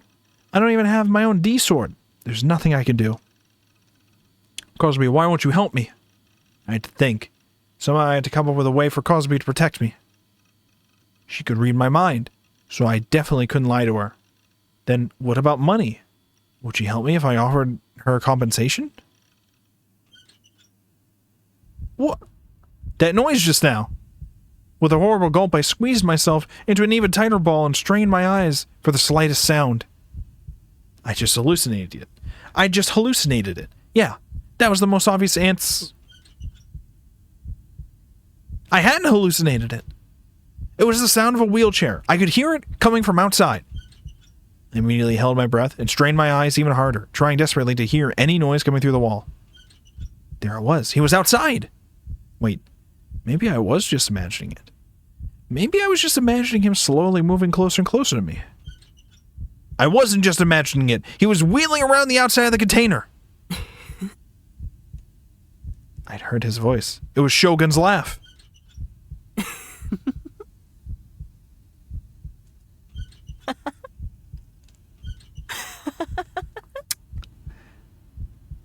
He was laughing. In the dead of night, he was sitting outside my container in his creaky little wheelchair, laughing. You're laughing at me. I'm having an existential crisis, and you're laughing at me. But it didn't end there. The very next second, I heard the sound of a cell phone's camera shutter. Had Shogun taken a picture? What had he taken a picture of? The container? No. It wasn't just Shogun. There were other people there. And not just 2 or 3. It felt like there were at least 10. At least 10 of these fuckers. They were all taking pictures with their phones in perfect unison. The sound of the shutters echoed off the walls and coiled into my ears. This wasn't possible. A delusion like this was just that, a delusion. I peeked outside. Surely nobody would be there. It's all just some simple hallucination. Sure, the container walls were pretty thin, but there was still no way I should have been able to hear the shutters or the laughter or the wheelchair, and definitely not this clearly.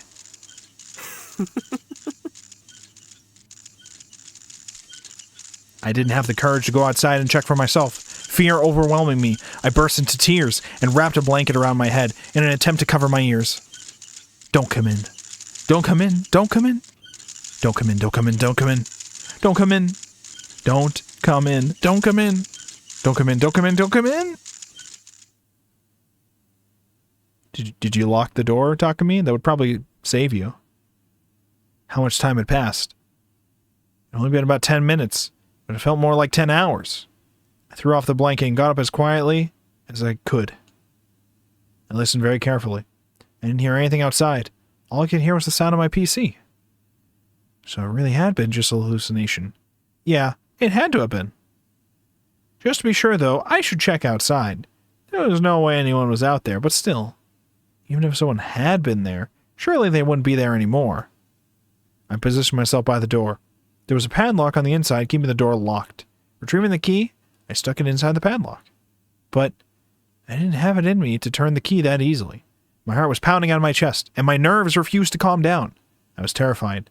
The mere thought of opening my door absolutely terrified me. This could have all just been some total bait. Someone could be outside right now, biding their time as they waited with bated breath for the opportune moment to strike.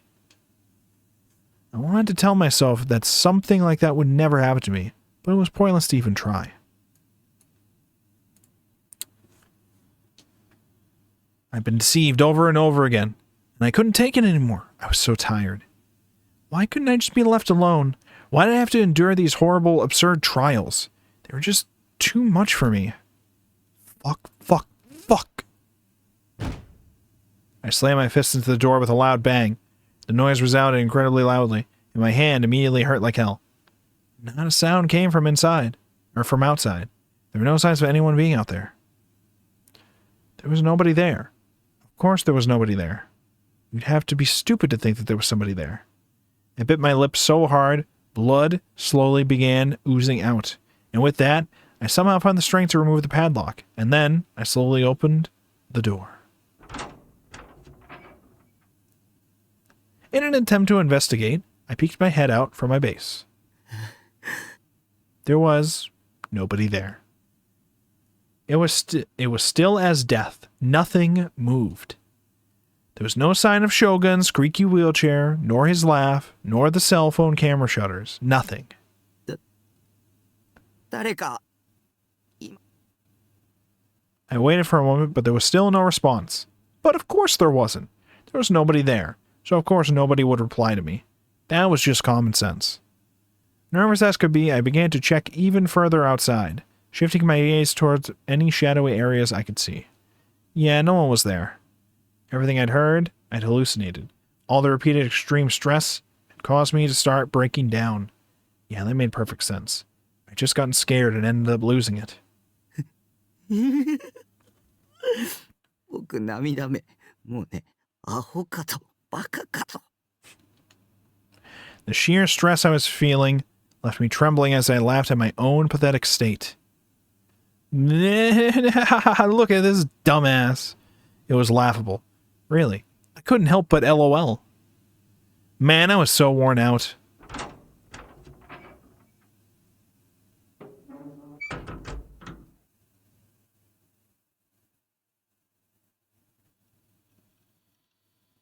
Going back into my room, I let my Seiratan figure soothe my soul. Next, I sat down at my PC and logged into Freepada. That was where I checked on new updates in the Bloodtoon community. I could also see if my friends posted any status updates. A sense of dread was building within me. Something wasn't right. The list of my friends' statuses popped up on my display. None of it was from any friends whose names I typically saw. His appearance, stairs leading to rooftop, double doors, shower, sink, container wall, rooftop nightscape, commemorative photograph, beginning of the festival, wheelchair, arrival, inside the rising elevator, arrival at site.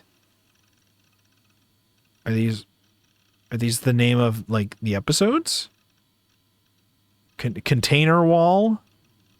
Wheelchair? What are these names? We have Miku Miku, Gigan Ein, Miracle Claudia, Suitable, Drabu Shuglev, Master Chieri, Kuraterian, Idomajin, Digitaro, Suicide Girl, Human Flare, Soba Shop Slut, Shidacho, Hazuki. Oh, was that the nurse? Valentino. And then the author of all these, like, updates is someone named Spider. Ooh. The list had been bombarded with a single name posting over and over and over again in quick succession, burying all other posts. Friend's name being Spider. Did I even have a friend with that handle? Well, I'd be lying to myself if I said I knew all my friends. I had over 100 of them, so it'd be stupid to make that claim. It looked like Spider had written about 15 entries in the past 30 minutes or so. Jesus. Darth Spider Strike. Oh, true, Darth Spider. I forgot Darth Spider as a concept. When I saw the titles of the post, I gulped. Before I knew it, my throat had gone completely dry. For one reason or another, I was struck with an immense sense of deja vu. When I saw the titles, I had a feeling like I knew exactly what the contents would be. With trembling fingers, I moved the mouse and clicked on one of the entries. Bro, that's my house! Bro! Bro, that's my house! Bro! Wait. I have a clip. I have to share with the class. Okay, I have a meme video I have to share with the class. I have to share this with the class. Hold on.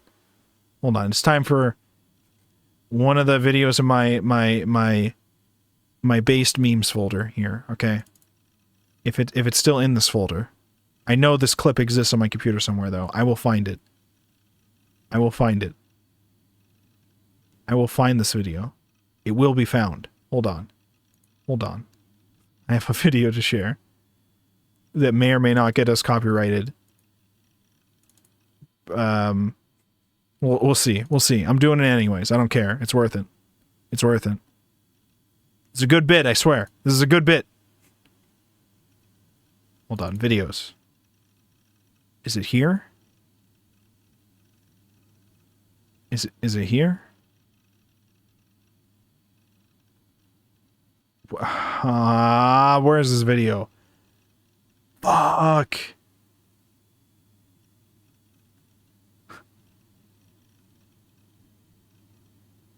Fuck, where's this video? No, where is it? I know this is a good video. It's a good video. It's a good meme, I swear. Wait, maybe I have it pinned to my server. Wait, hold on. Wait, hold on. Let me check. Let me check. Let me check. I do not have it pinned in the anime chat. I do not have it pinned in the big brain chat. Fuck. Where is this meme? I know this meme. This is a good meme. You're gonna when you see this meme, you're gonna be like, "Wow, it's a good meme, Wolfborg." You're not gonna think it's cringe when I show you it. Okay, it's a good meme. It's a good meme. It's fuck. I'm not gonna find this meme. I'm not gonna find this meme. I'm already regretting saying that I'm gonna pull up this meme. I can't find it anymore. I saw it the other day in one of my folders. Shit.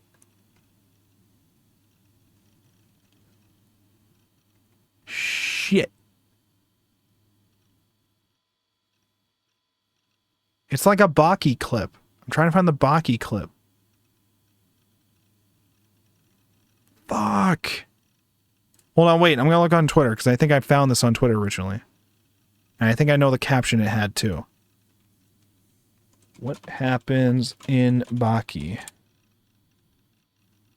And I think it was like a top tweet, too, because it was like somebody reacting, freaking the fuck out over it.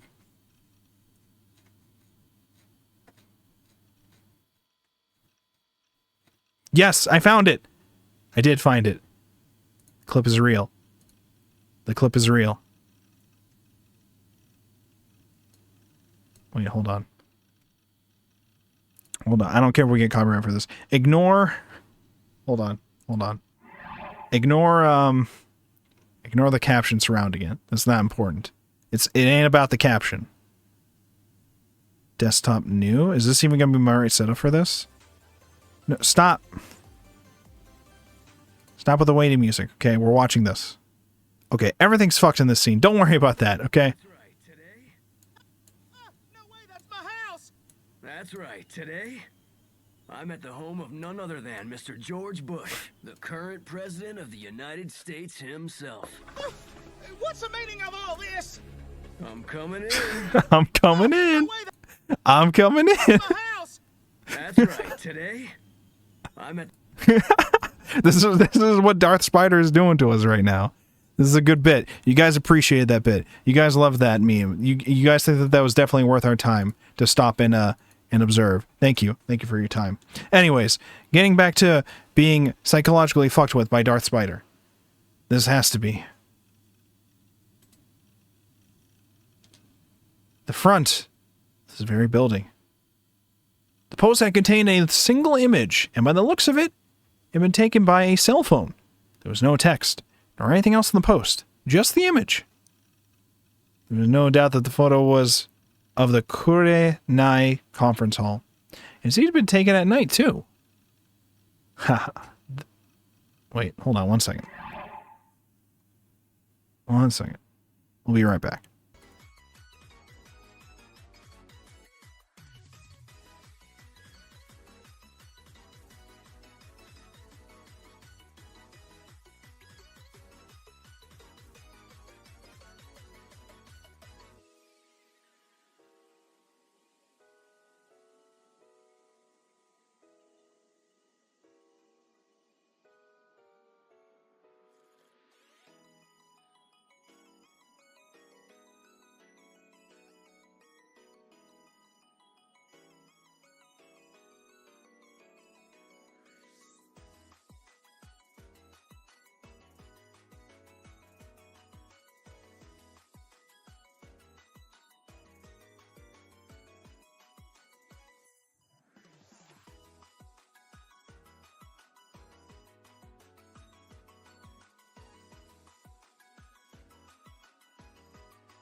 All right, sorry about that. Okay, we can continue. We can continue. There we go. There we go. Okay. That can't be right. That was just my mind playing tricks on me. I forced a dry smile as I clicked on another post.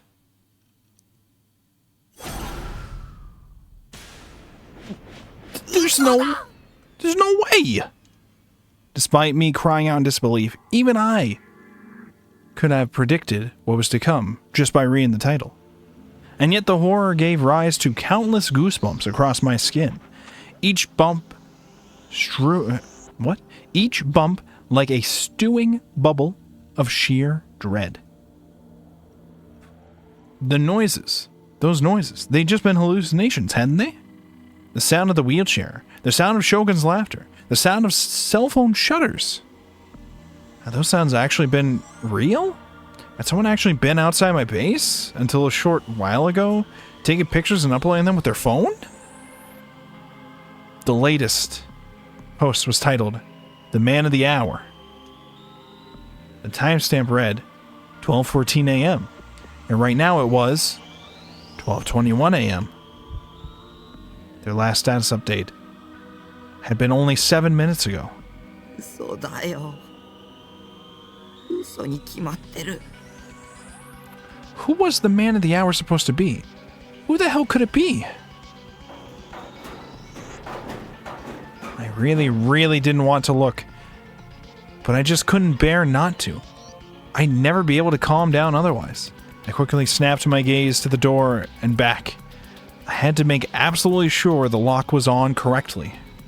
And right after I did that, scared as could be, I clicked the latest status update.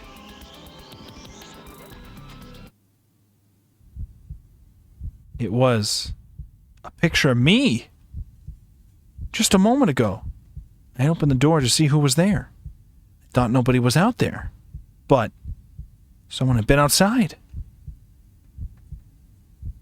Do we get to see the photo? No, we don't get to see it? Okay. He got caught in 4K in real time. The one halting her was a classmate of hers, Ninomiya Minako, who I think is Misumi-kun's boyfriend? 折原、ちょっと話があるんだけど。Kozue winced at the clear animosity laced in her words. Moreover, Minako was not the only one there. 5 girls stood behind Minako, lying in wait.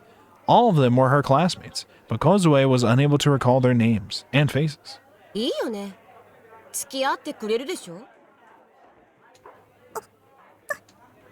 As she remained unresponsive and unsure what to do, Kozue's quivering shoulders were then shoved not by Minako, but by one of the other girls behind her. ちょっとなんとか言いなよ。 Feeling entrapped by the crowd of girls, tears began pouring from the corners of her eyes. Her captors were quick to take notice, growing even further agitated. いちいち泣いてんじゃねえよ。いいからちょっと来なよ。 Oh, give me it. There's no way you're fucking crying. Just come on. She refused to go with them. She had a horrible feeling about the events to come. But when they grabbed her by both arms, she knew she no longer had a choice in the matter. Not good. They brought her out to the rooftop. 10 more girls were waiting up there. Nearly everyone was a classmate of hers. When she realized this truth, Kozue was left deeply confused. Kozue could predict very well what would happen from this moment. She could acutely feel the intense malice directed at her from those present. Jesus, what is going on? Kozue shook in fear from the sheer amount of negative delusions flowing into her. Despite her best efforts to endure, her tears simply would not stop flowing. Okay, hold on, I got a notification here. Oh my god, Takako streaming Sonic Heroes. Hell yeah. I gotta check that out once we're done. Let's continue here, though. Okay. こいつもう泣いてんじゃん。うわ、マジ？うざくない？ Even though Kozue had only just transferred to the school, her peers held nothing back in their barrage of insults. Of course, she was well aware of the bitter hatred the girls felt for her. Try as she might to block out their inner voices in the classroom, the utter animosity they held was not something she had been able to ignore. But despite such contempt, nobody had ever approached her in this manner before. She tried to run, but being surrounded by so many of her classmates left her no route to escape with. 逃げようとしてんじゃねえよ。みんな Prompted by her classmate's threat, Minako glared towards Kozue with intense hatred. Minako's demeanor was that of a tall, rigid model, providing a heavy contrast to Kozue's small, petite frame. 折原あんたさ、大輔に色目使ってんじゃないわよ。 Listen here, Orihara. Keep your whore-ass eyes off my Daisuke. Bro, do you know who you're dating? Do you know who you're dating? Minako. Misumi-kun is the one hitting on all of these chicks. Literally every single one of them. It's not just Kozue. Turn around, Minako. All the other chicks there have also been hit on by Misumi-kun. I'm just saying. I don't think that Orihara is the problem here. Despite them talking as if she should have known it, the name Daisuke was not one she was familiar with. But these words that would defend... But these words that would defend her would never leave her mouth. She simply made herself small, shrinking to the ground in order to withstand the fierce chaos of confusion. Oh. 聞いてんの？うざいんだよあんた。 Jesus. 人の彼氏に手出そうとしてんなよ。 Bro, she's not trying to do shit. Kozue frantically shook her head in denial. She had no recollection of this person at all. Damn, she's really like, who? Daisuke who? Misumi who? Never heard of him. Then she at last realized that the person they spoke of was her classmate, Misumi. If that truly was who they were referring to, then Kozue never had any intention of leering at him. In truth, it was quite the opposite. His entirely overt ulterior motives were nothing but a source of vexation to her. っていうか、 Jesus. 前から折原のこと気に入らなかったんだよね。She's not doing anything. ねえ、なんで喋んないの？ She's not said a word since she got here. Did you guys not notice? はっきり言ってうざすぎだし、ムカつくし。 Jesus Christ. The whole class is like 男 this? 子とは話せても私たちと話すつもりないって？調子に乗ってんじゃねえよ。なんか言えよ、 Jesus. ブース。 This is literally all of the girls from their class. All of them. All of them are doing this shit to her. They pulled her hair, they struck her face, they shoved her shoulders. There was no escape, they would not let her. Bro, she's been at the school like 2 days. It's been 2 days. Bullying, beating up. Kozue shuddered in fear as those words floated through her mind. Save me, Sena-shan. Save me, Takumi-shan. Her inner voice cried out, but it was clear that help would not arrive anytime soon. Before she had even moved here to Tokyo, this was how it had always been. No matter how much Kozue wished for someone to help her, it would never come. She had no choice but to bear it. If it were only this much, she could bear it. But that thought was just as transient as the last. Jesus. Oh. Delusion sounds happening? From somewhere she could not quite discern, a noise faintly began to echo. The faces of our classmates immediately lost all expression. Each and every one of them reached into their jacket pockets in unison. And then, as if they had planned it beforehand, they all slowly retrieved something from within them. Each person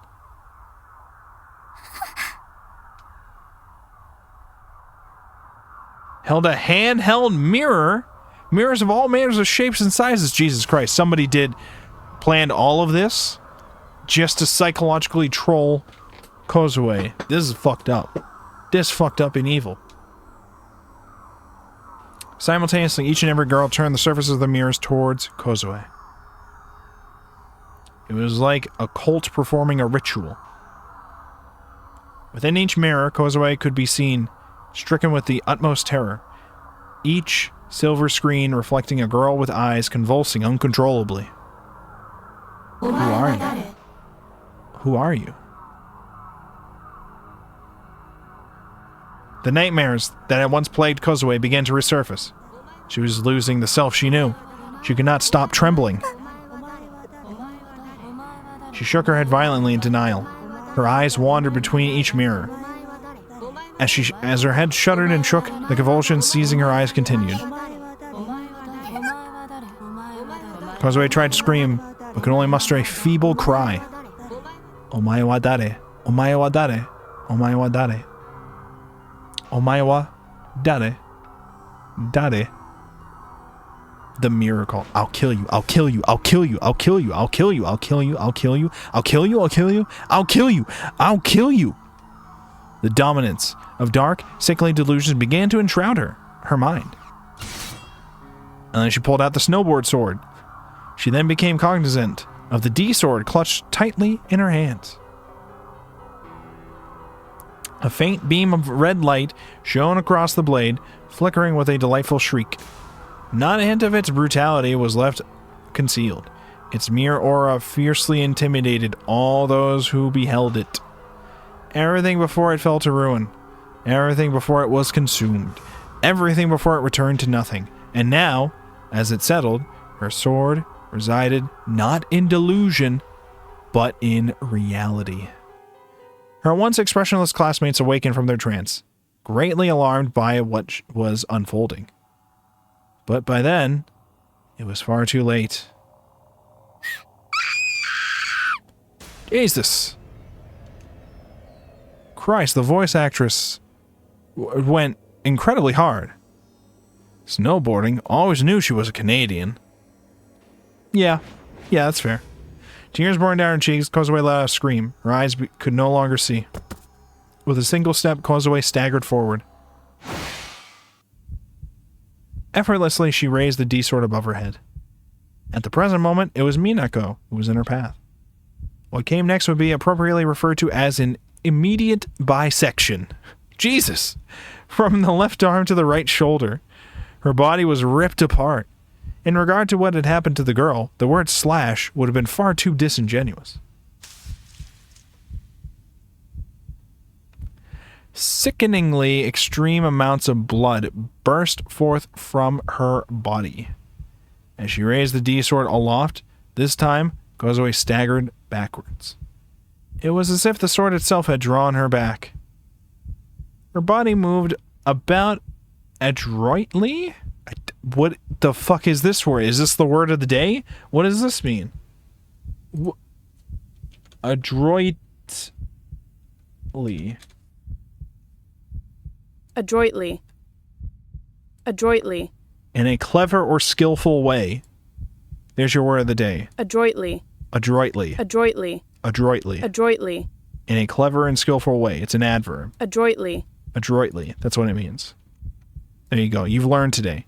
Don't say you don't learn anything from my streams. Don't say you don't take notes and learn. Don't say. Because it's not true. Wait, what else did it say? Her body moved about adroitly, almost as if it were dancing. Despite her remarkably petite frame, she swung the gigantic sword around with incredible ease.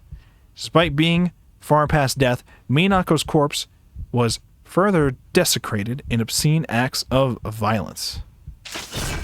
Educational. True, I need to be marking my streams as educational because I think they always are educational. I think. The freshly spilt blood danced in the air along with Kozue and her sword, dyeing the concrete crimson. Kozue, sapped of any remaining strength, collapsed seconds later in unison with what had used to be Minako. She was sobbing her heart out, the tears forcing her eyes to remain closed. Faced with that horrific display, her classmates stared in a daze, their mouths hanging agape. Not a single one moved from where they stood. It was as if they could not comprehend what had just occurred. Swaying slowly, Kozue returned to her feet.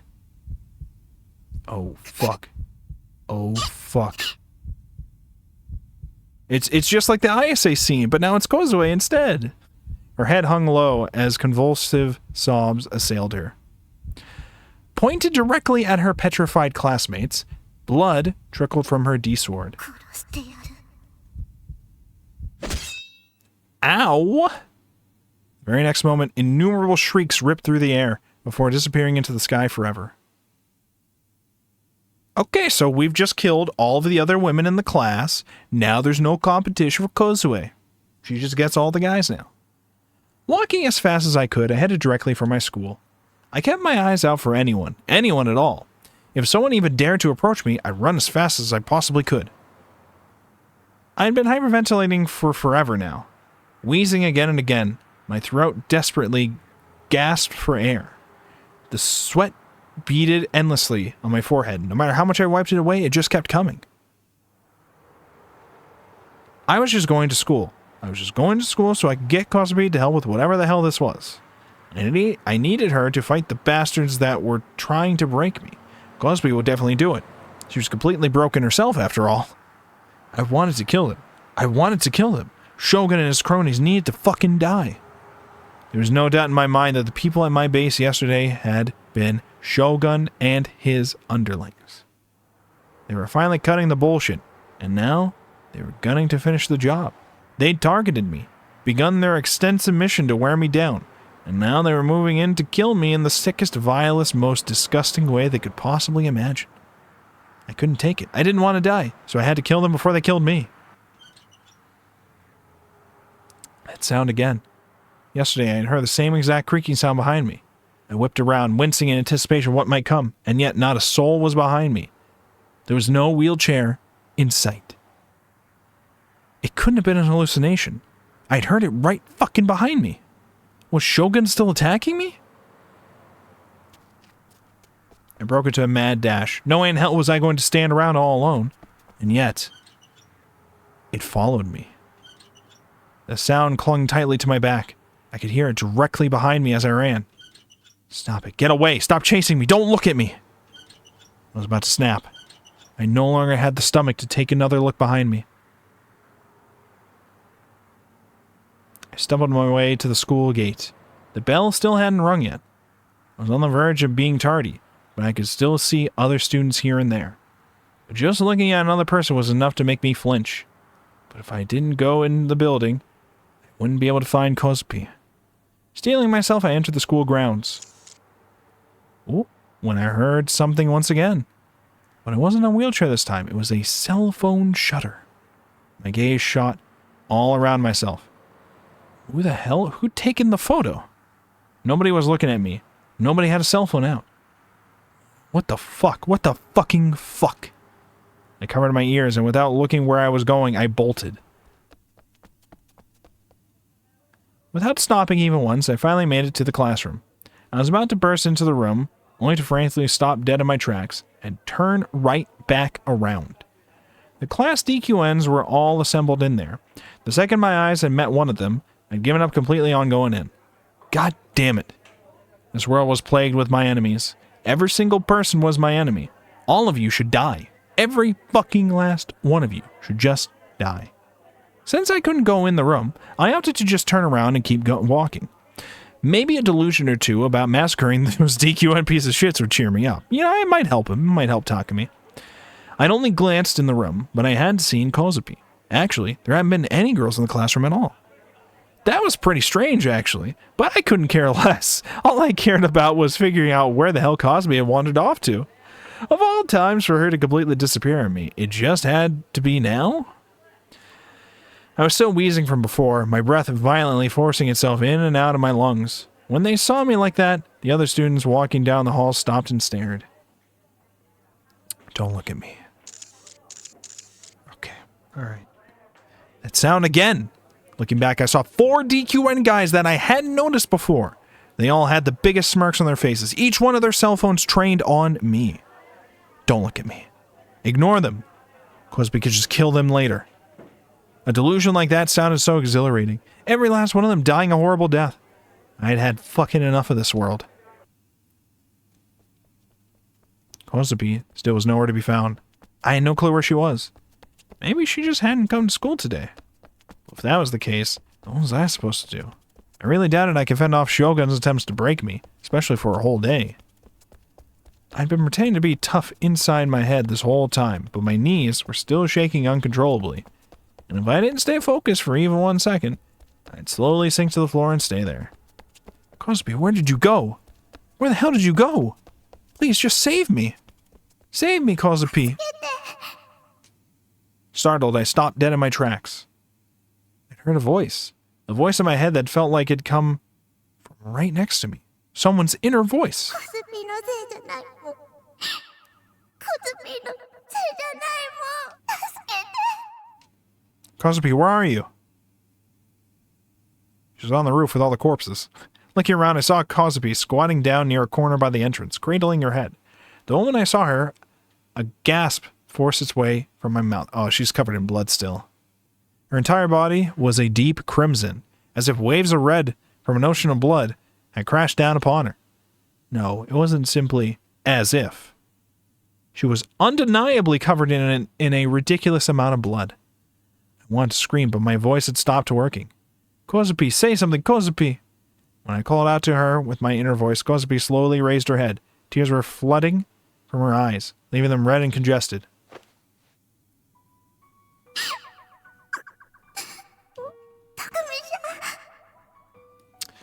Now you're getting my uniform all bloody too. Now I'm an accessory. I didn't do this shit. I don't know you.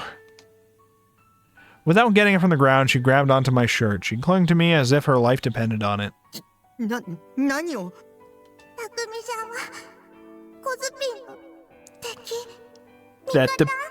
That depends on why you are covered in blood, Kozue. What was that supposed to mean?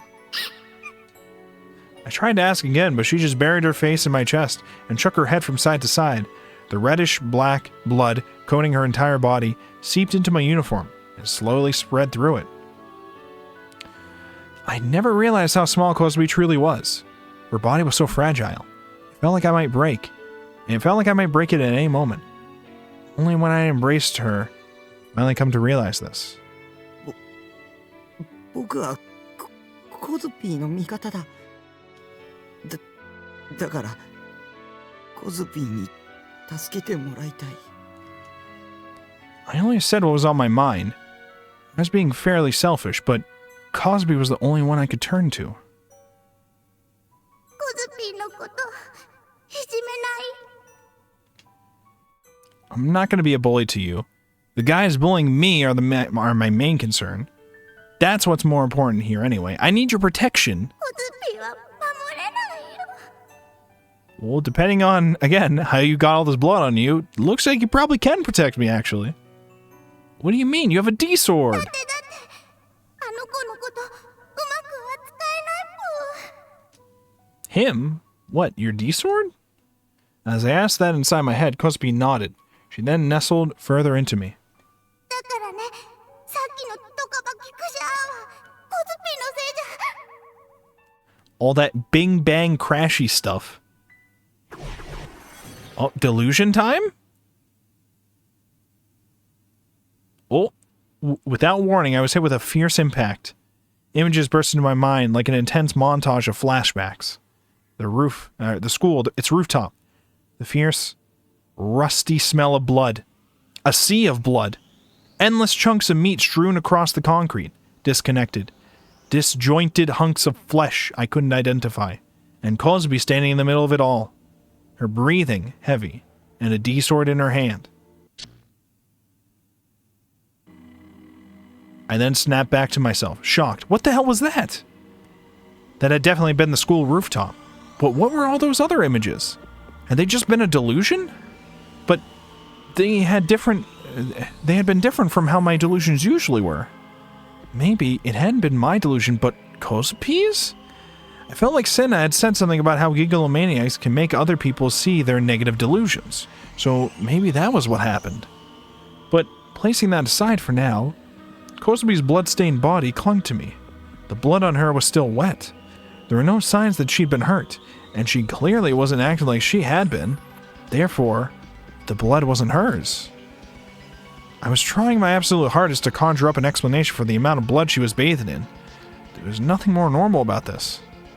There was nothing normal about this. It was utterly insane. Whose blood was this? Kozue, whose blood is this? コズピーをね、いじめた人たち。 Kozue hung her head. She gently detached from me, then looked away as if she was in trouble. She raised her index finger to her lips. To me, it looked like she was sulking about something, or like she was lapping up the blood on her finger. Isn't that someone else's blood? 他人の血だよ。 A feeling of dread surged up within me. Kozue, if that really is the case, you went way, way too far, didn't you? We're talking to Kozue like she's like our pet dog. Now, Kozue, that was very bad. You did a little too much there. I understand they're bullying you, but Kozue, you're not supposed to do that. Bad dog. The school bell rang loudly, telling us homeroom had started. There wasn't a single sign of any students around us. They had all gone home to class. Or they had all gone to class. Why did I say home? Where did I even see home? I don't even know. And so, I made up my mind and began to head straight for the classroom. We're just gonna leave her? Okay. Trying my best not to get caught, I stealthily peeked in from the window. これって And what I saw left me shocked.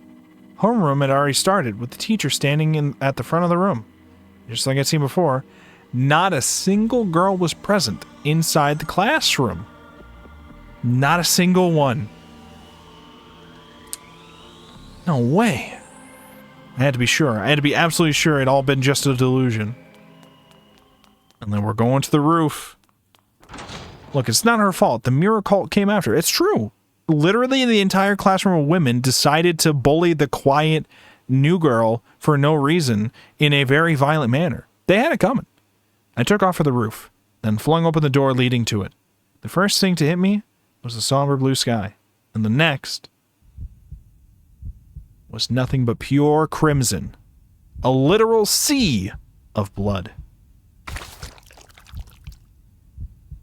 When hit with the remains of that horrifying scene, the physiological revulsion, the utter repulsiveness, and the overpowering stench, it all pooled together, and I could no longer keep the contents of my stomach from emptying across the concrete.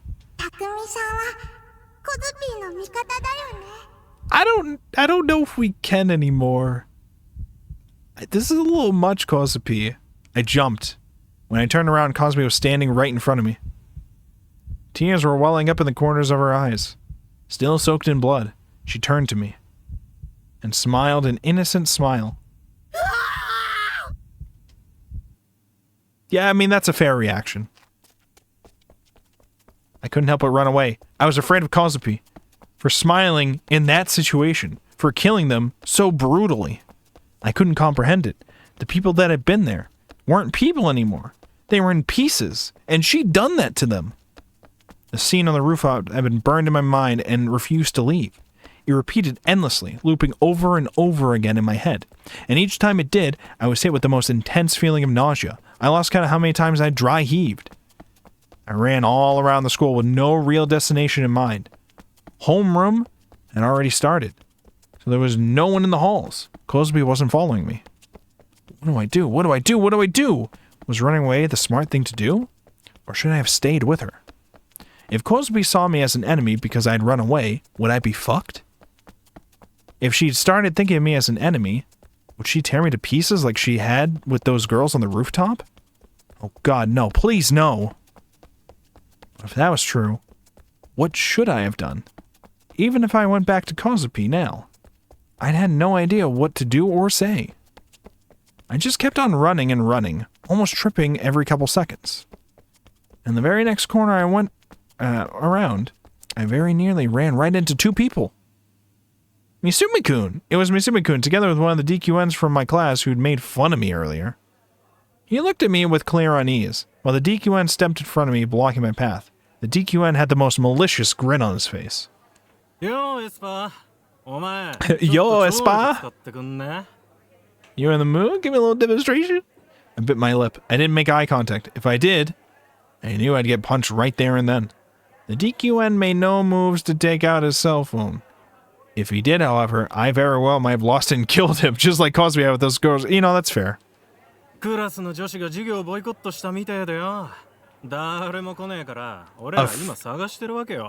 few girls. A few girls. You mean all of them? Literally all of them is what you mean. Correct yourself there, because it has not been just a few. It's been all of them. Every single last one of them. ミスミはミナコが心配みてえだけどよ。どうせ集団でサボってるだけだろ。そう思うよな、エスパー。 No bitches? Well, there's one left over, and that's Kozue. All the other ones are just literally dead. I didn't respond, and as a result, a sharp pain ran through me as he kicked me in the hip. おい、シカトしてんじゃねえよ。 Don't ignore me, bitch. やめろよ。 The second Misumi-kun spoke up, the DQN stopped dead in his tracks. タク、ミナコ見なかったか。チャイム鳴るまでいたんだけどよ。今はメールしても電話しても帰ってこねえんだ。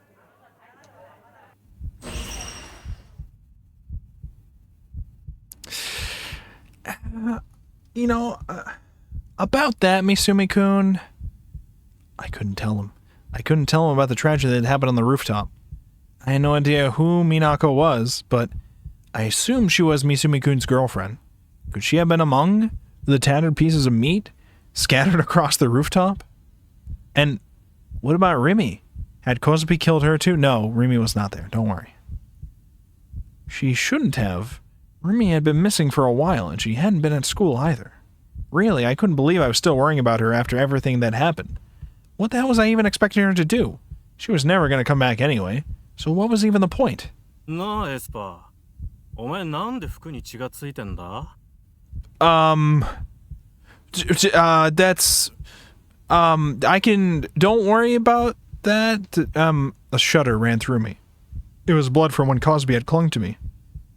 It had transferred from her onto me, and now it fully covered the edge of my shirt. Oh God, we're gonna get blamed for the murders. It's all over, boys. Misumi-kun's eyes widened and he gasped. タク、何かあったのか。 Oh no. They're gonna be like, the Esper boy snapped and killed all the girls in the class because he's an incel, loser, Esper, like, failure. And it's all over. We gotta run. We gotta change our name, change our identity. 何もないよ。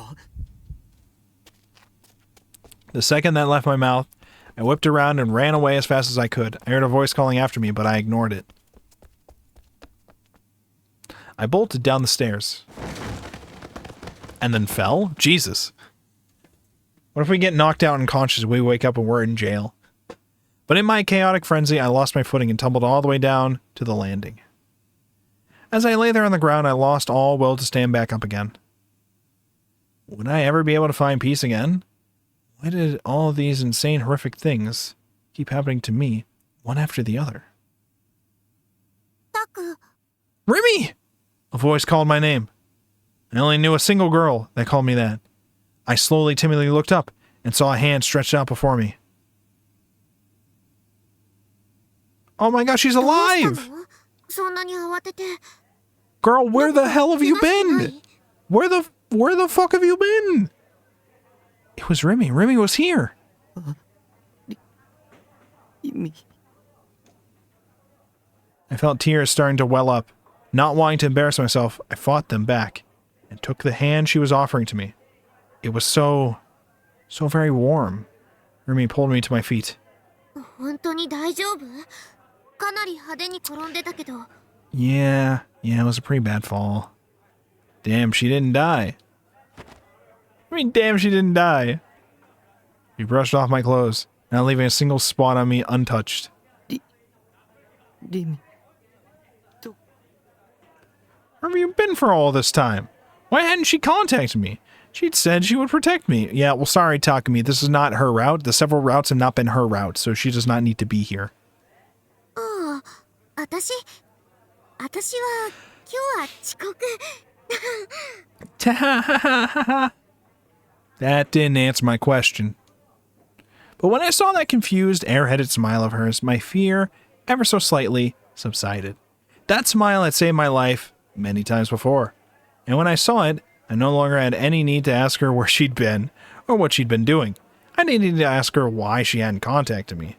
Rumi had come back to me, and everything would be okay now. No matter what enemy I might come to face, Rumi would protect me. Or would she? Would she truly protect me? Had Kozue really just so happened to not kill Remy?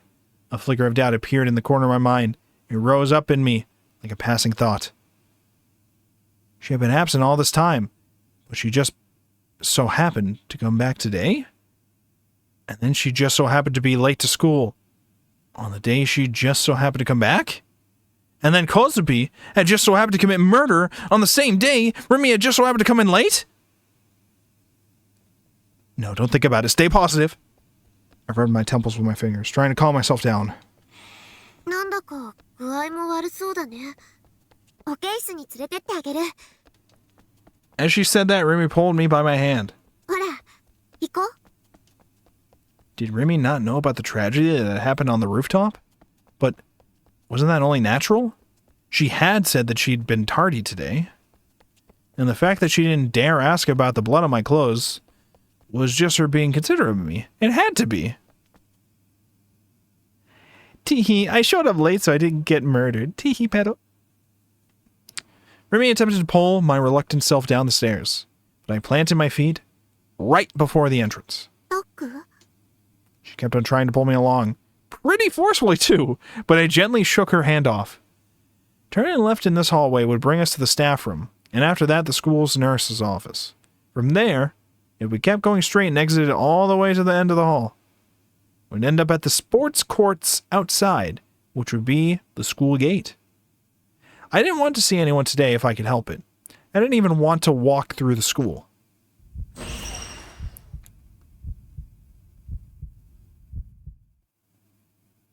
Someone was going to find that slaughter up on the rooftop at any moment, and when they did, a huge panic would break out.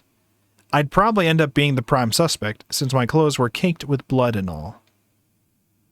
That was why I wanted to get away from the school as soon as possible. I should just avoid the nurse's office and go straight to the entrance. I planned to tell Remy about the rooftop and Kozue when I had turned around, but when I had turned around... Oh my god! What? Remy, what's going on? Remy was holding something sharp and pointed. No, was that a D-sword? It looked like a pair of steel wings. And the tips of the wings were pointed straight at me. Remy was about to stab me in the back any moment now.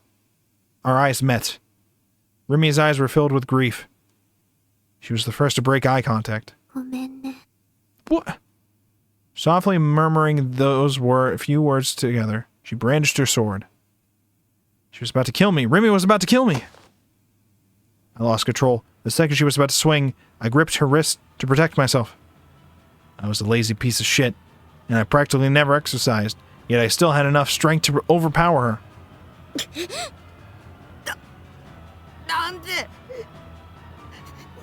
だよ! This bitch. In the end, had Remy just been another enemy? Had she been lying to me the whole time? Just like Yua had back then? Was she just trying to fuck me over too? Was Remy also one of Shogun's underlings? And if she was his underling, did that mean that she had been behind New Gen the entire time and I'd been right from the very start? なんでこんな... ごめん。でも、タクには消えてもらうしかないの。 I didn't do anything. I didn't do the murders. That decided it. There's no misunderstanding here. Remy really was my enemy. This was her true nature. All that shit about protecting me had been nothing but a lie. 嘘だ。こんなの嘘だ。嘘ついて。 Yeah, that doesn't make this much better. That doesn't make this better. でもお願い。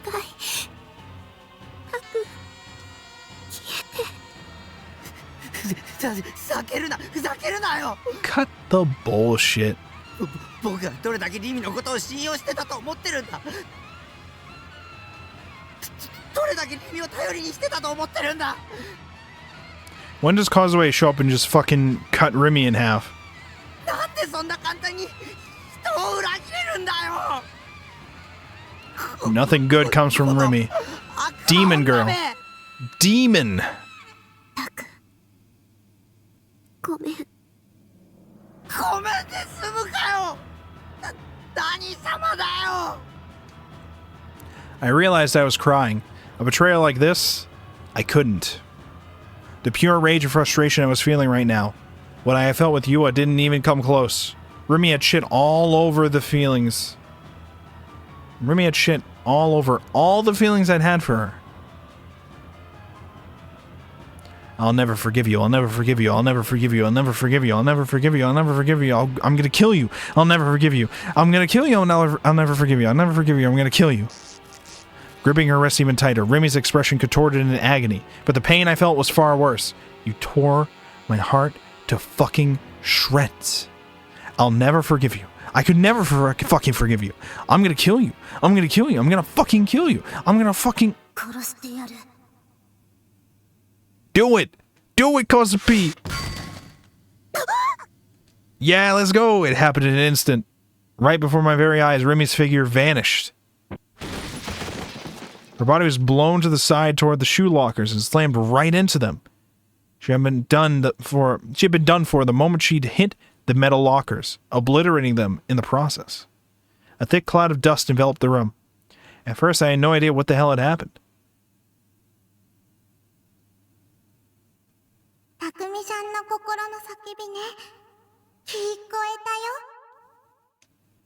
Right before me, brandishing her D-sword, was Kozue. Her expression was incredibly pained. Sweat shone on her forehead, and yet, even despite those things, she still forced herself to smile.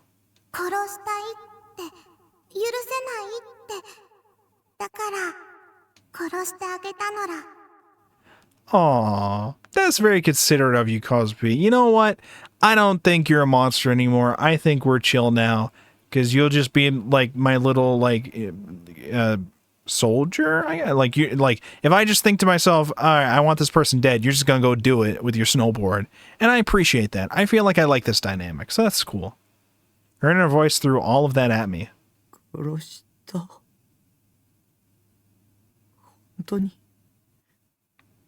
It's what you asked for. You wanted that. Unable to believe what I had just seen, I approached the demolished shoe lockers. The D-sword that had used to be Remy's brushed against the tip of my shoe. It was lying on the floor, deprived of its owner. Liquid slowly pooled beneath the sword. Blood. Whose blood was it? I didn't have to think too long to know. Eventually, the D-sword by my feet was enveloped in countless black particles and vanished into the air. Remy was dead? Just like that? I didn't have the slightest urge to confirm it. Sadness washed over me, and at the same time, I was left with an inescapable sense of regret. I had killed my own emotions deep down. Had my feelings numbed me to everything? Or had I numbed my feelings to everything? It didn't matter anymore. At least the tears had stopped falling. Kozue.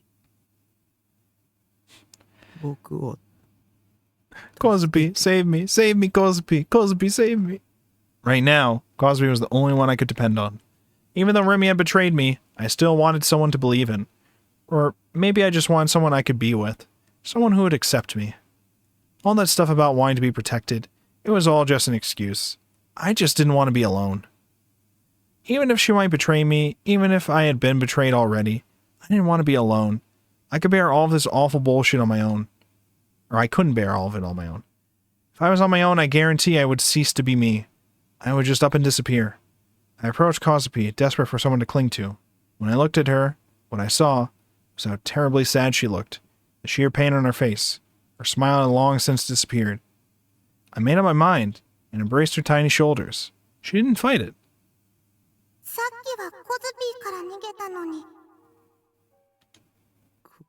Yeah, I mean, that's just initial shock. What do you want from me? I'm not perfect. Nobody's nerfect, okay? Sometimes you find out the person who gave you the clickety-clackety friend bracelets or whatever ended up also murdering literally every other girl in your class, except for one who she eventually killed later on. It gets you a little shocked. You freak out a little bit at first. But we're good now. We're good now.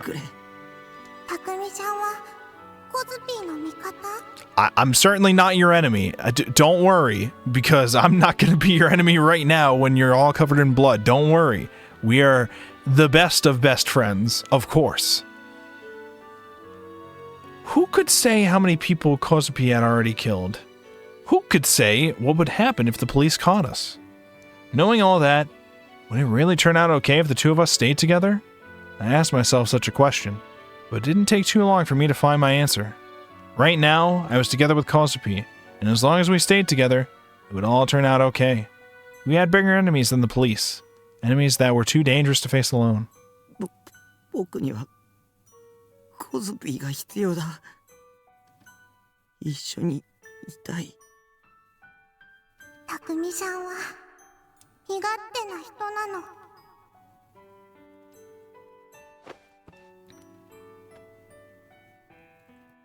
Upon saying that, she wrapped her arms around my back. With that, the little strength she had left, she held me in return. でもね、コズピーのこと必要って言ってくれたから、コズピーもたくみさん一生懸命守る。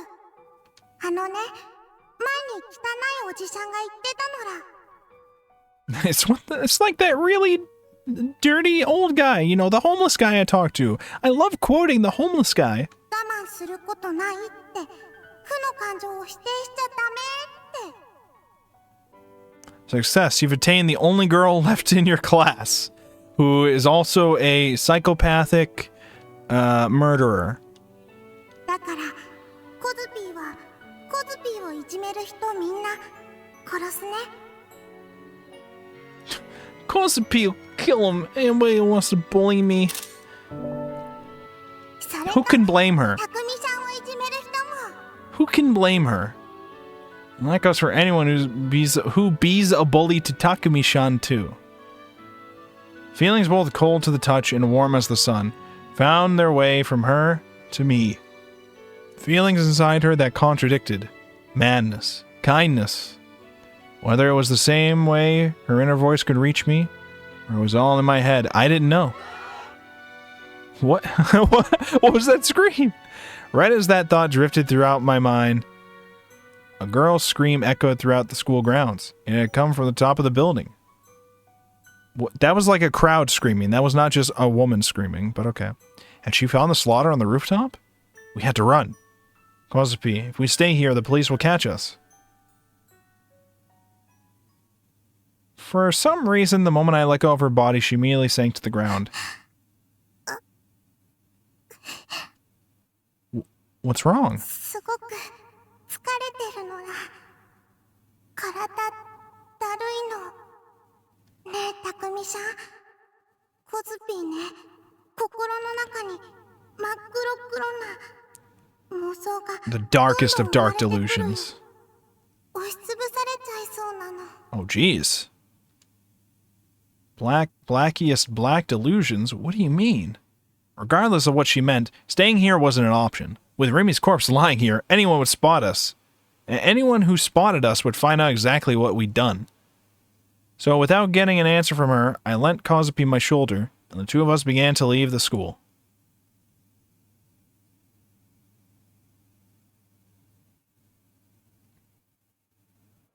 We walked through the halls. As nice as it would have been to just leave, we were both covered in blood. Kozue couldn't walk in her current state, and I had a feeling that if we went outside, we'd get hit with the cops all waiting for us out there. Cliché. It was probably best to just hide out somewhere. Even one of the empty classrooms would probably work. The atmosphere was tense. The scream earlier had kickstarted a slowly growing commotion inside the school. Teachers quickly ran by us in a hurry.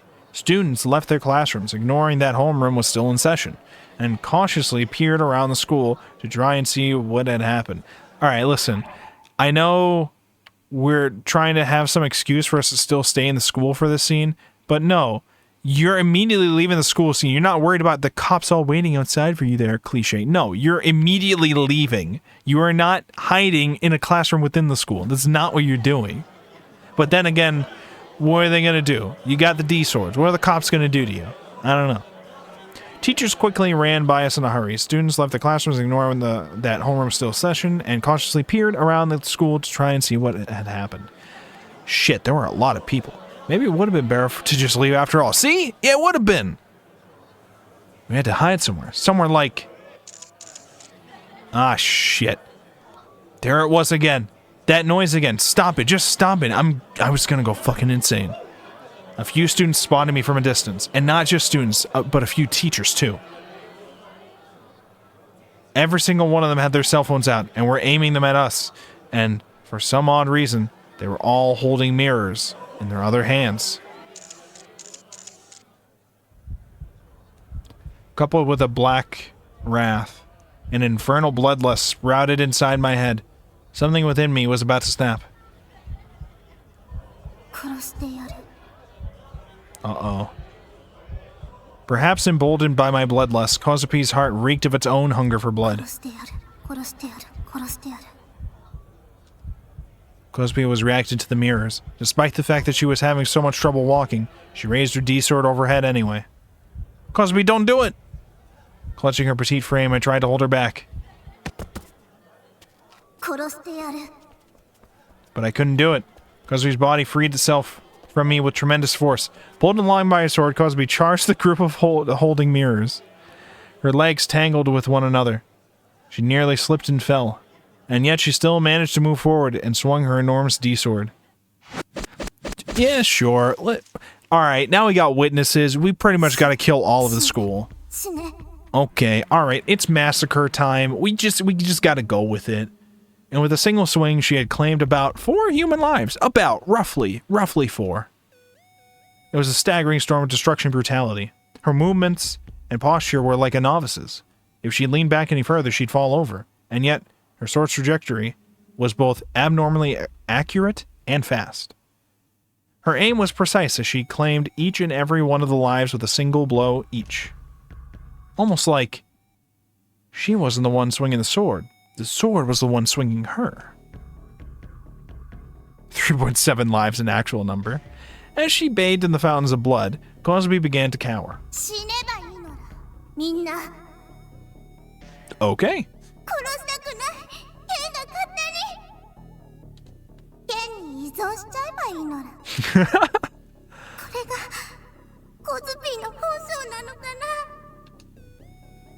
I could hear Kozupi's current mental state. It was not good. Her mind was in total disarray, a total chaotic mess. I lent my shoulder to Kozupi once more and climbed the stairs along with her. But the very next moment we ran into Misumi-kun and the other DQN coming down the stairs. Shit, these guys again. I bit my lip. Oi, oi. こいつら血まみれじゃねえか。 For a split second, the DQN who spoke was taken aback. But the very next one, Misumi-kun grabbed me by my chest. His smile was teeming with fury.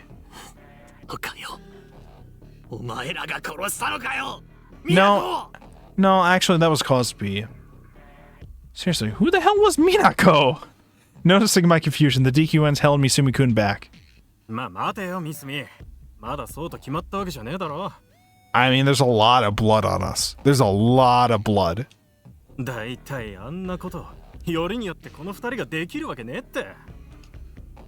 All that? They were definitely talking about the slaughter on the roof.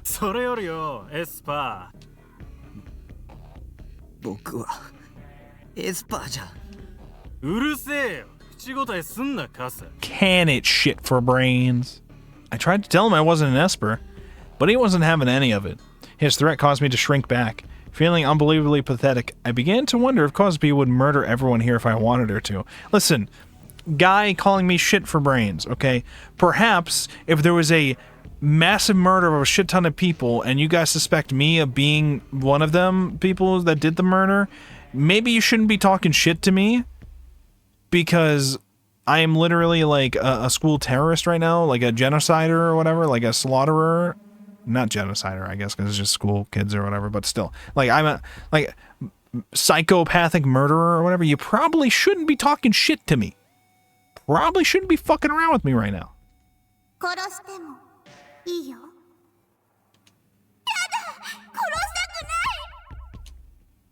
Kozumi's mind was a chaotic mess of conflicting, contradictory emotions. Kill him! Kill him! 受け入れるべき Yeah, you should just kill him. You should just do it. They're witnesses. She should just give in? That was one thing I could never do. でよエスパー、お前の妹ってお前に似合わず可愛いんだな。ナナミだっけ？ Bro, now is not the time for the... Alright, you know what, Kozue? Go ahead. Go right ahead, Kozue. Just go right ahead. What? Why the hell did this DQN know about Nanami? だからよ、ちょっと可愛がってやったんだよ。What? 何や言って。わかんねえの？ The DQN, acting far too friendly with me, placed his hand on my shoulder. Even though he was a guy, he was covered with the smell of perfume. The smell was so strong, it made me want to vomit. 俺の連れ、だいたい10人くらいでいつもつるんでるんだけどな。ちょっと暇してたわけよ。で、女ナンパするかって話になった時によ。What are you talking about? He's just talking shit. He's just talking shit. He's just talking shit. 提供って。He's obviously just talking shit. Nanami wasn't some fucking object to be offered. What the hell had they done to her? Wait, no. More importantly, who the hell had offered them Nanami? ダーススパイダーだよ。 What?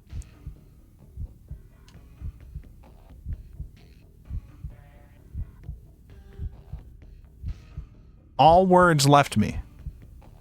I am now being told Darth Spider has kidnapped our sister and is selling her into sex slavery?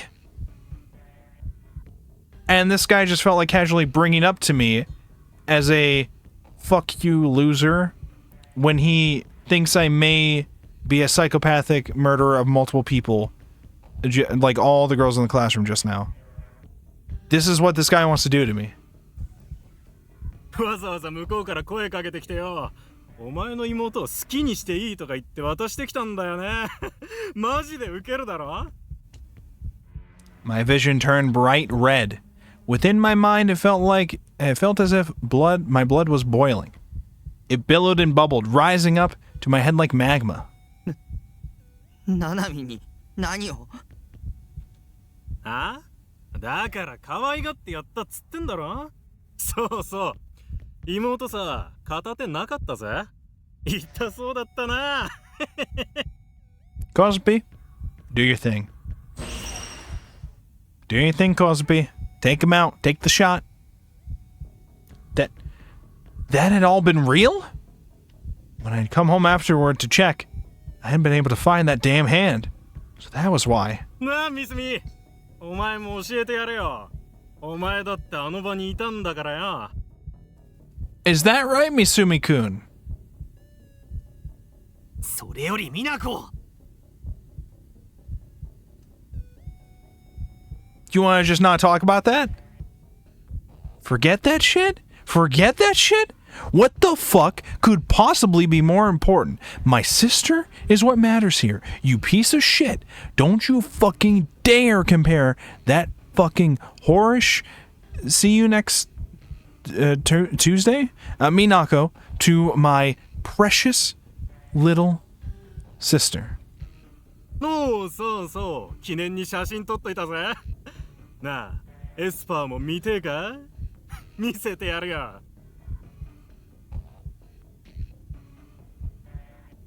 He's got photographs. And he's bragging about it. I'll fucking kill you. What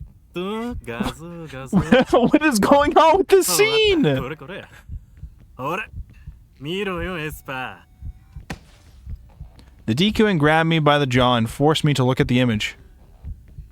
The photograph was definitely Nanami, but she was covered in blood. Her eyes were hollow. And she was completely naked. I'll fucking kill you, I'll fucking kill you, I'll fucking kill you, I'll fucking kill you, I'll fucking kill you, I'll fucking kill you, I'll fucking kill you, I'll fucking kill you, I'll fucking kill you, I'll fucking kill you. In a video game. In Chaos Head Noah. The knife I'd been gripping, I didn't realize we had a knife, dug itself deep into that DQN bastard's chest. I brought it with me today just in case I needed it. Well, naturally, of course. Apparently, I myself had stabbed him. I pulled it out, then stabbed him with it again. And then I did it again. Oi, yamero, Taku. Misumi-kun, did you not hear everything that this guy said happened? Did you not hear any of that? You gonna act like this is not warranted? Misumi-kun, you guys think I just murdered all of the women in our classroom, and he decided to say all this shit to me? What did you think would happen here, Misumi-kun? What was going on in your head? What was the thought process? What did you think would happen? This is just natural, obviously. I pulled it out and stabbed it back in. Mizumi, お前も死ねばいいんだ。僕もナナミを、世界中の全員が死ねばいいんだ。I pulled it out and stabbed it back in. Then again. The DQN wasn't moving anymore. With his eyes open wide and his mouth drooling blood, he was very much dead. ねえ、コズピー、全員 Yeah, just all of them. 撃ち殺してよ。Just all of them. Take them out. We don't need them. With a sad look on her face, Kozue nodded. Her D-sword rose in her hand. It reel-booted with a furious, resonant noise, and then Misumi-kun could only stare in shock at the abrupt embodiment of mayhem. Huh?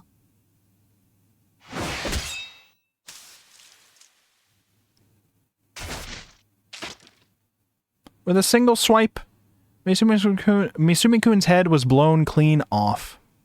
She had swung her sword so violently, she lost her balance and fell right on her ass.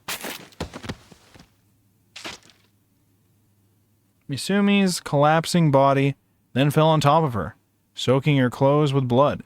Despite looking wholly miserable, she pushed the corpse aside, and then she looked at me and smiled. 匠さんも殺しちゃったね。 It happens. Was she crying, suffering, or simply smiling? Within her pain smile was a mix of so many different なん emotions. で敵だらけなんだろう。もう Again, why does this game pause so long for that? She was sobbing inside her heart. It was just like she'd said. We had enemies everywhere. We had no choice but to kill them. That was what they all deserved. I wasn't the one in the wrong here. The piece of shit that I had attacked were. It was payback for what they'd done to Nanami. Nanami, was she still alive? With all that blood, she was probably long dead. That and her severed hand.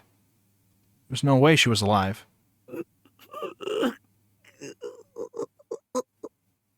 If I can't have my sister, none of you can have your bitches. I'm something of a murderer myself, Kozue, I'll have you know. They would never get away with this. I'd make fucking sure of it.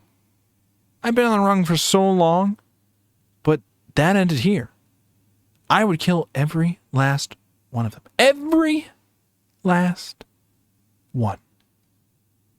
When I'd seen that horrible, cruel image of Nanami, something inside me snapped, and now there would be no stopping me. Fuck it, I am the new gen killer now. Fuck it, why not? Suwa Mamoru stood before the gate to Suimei Private Academy, gazing intently at the building. Yeah, of course, he's been manipulating everything I've been seeing, and everything Kozube's been seeing, so that all of this would happen. 100%. Yeah, that's fair. The car he had driven there with sat alongside the gate, with his back leaning up against it. Although he wore a suit, a rucksack adorned his back as well. Emanating from within it was a bizarre mechanical sound. The atmosphere within the school was one of intense bubbling tumult. One Suwa could feel, even from where he stood. The pure hilarity of it all left Suwa unable to contain his laughter. 今日こそ西条匠のコードサンプルを手に入れなきゃっすからね。 Not my code sample. His utterance was not directed at anyone in particular. It was heard only by himself. Around him stood several other men. Unlike Suwa, their attire was far more uncouth and casual, though they all carried rucksacks just as he did.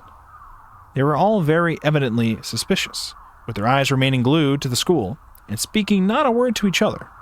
All that seeped from their mouths, the same mutterings as Suwa, spoken to no one but themselves. そのためにこの学校を実験場にしたんすから。もともとここはそのためにのぞみが作ったんすけどね。School was made testing ground. Oh, so that's why all the gigalomaniacs are at our school. It's not just a funny coinky dink. I understand. Soimei Private Academy had been founded by an institution backed by both Nozomi technology and the Cosmic Church of the Divine Light. For this reason, the number of gigalomaniacs enrolled was far higher than normal. Their proximity was no mere coincidence. It was simply inevitable that they had all gathered here, and to this, they were all none the wiser. Be that as it may, Suwa could not help but let out a faint sigh. Up until this moment, he had employed countless methods of attempting to break Nishijo Takumi. It had all been in an attempt to gather Nishijo's code sample, but the boy was a far weaker, far more pathetic person than he had anticipated. And because of this, the boy would never find the motivation to awaken as a gigalomaniac. Never would he have thought that one single boy would be so much trouble. However, this would end today. もう回りくどいことはなしで、とっておきの祭りを提供してやるっすよ。It's party time. There was no doubt that countless innocent people would die here, but the number of deaths hardly mattered. The Cosmic Church of the Divine Light's founder had said so, and Suwa had thus been compelled to believe so. In the end, it really did not matter. The third melt would bring Shibuya to ruin this very day. No matter how many high schoolers died, they would be treated as sacrifices, lost in the earthquake. And the truth of this day would be buried beneath the rubble. None would ever know of the murders that occurred here. さてと。じゃあ行きますかね。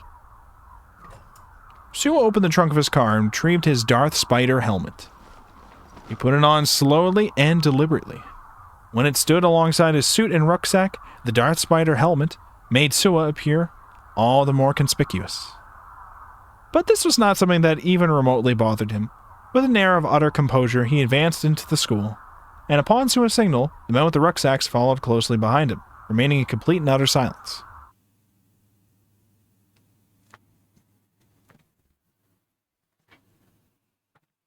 I lent my shoulder to Kozue, and the two of us left for the courtyard. Oh, Senna, hi, how's it going? And when we got there, Senna was waiting for me. Okay, so Senna, I'm sorry, you were Kozue's friend, but you're probably going to die now too. She was glaring at us with a harsh scowl on her face. Her D-sword was out, real booted and emitting a red beam of light. Oh, we're bakas? That's what you have to say to us?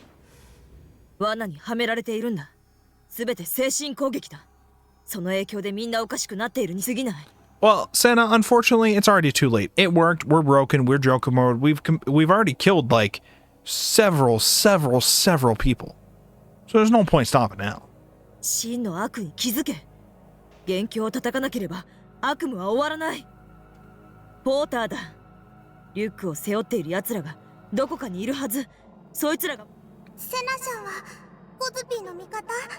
Yeah. Yeah, you're her friend, right, Senna? Kozue?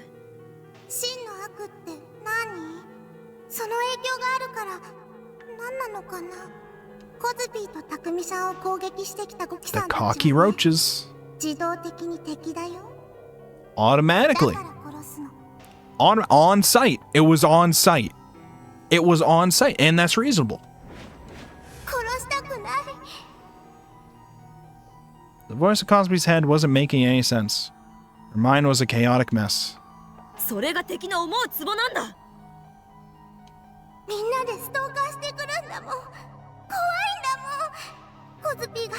コズピーでなくなっちゃいそうになるんだもん。 I felt the same. The click of the camera shutters, the creaking of the wheelchair. Just hearing those things made me feel like my mind itself was disintegrating. I just wanted to let myself go, surrender to that oh so enticing bloodlust. Or maybe I already had. お前たちは何と戦っているのか把握しているのか？ I didn't know who the enemy was. I didn't know anything at all, really.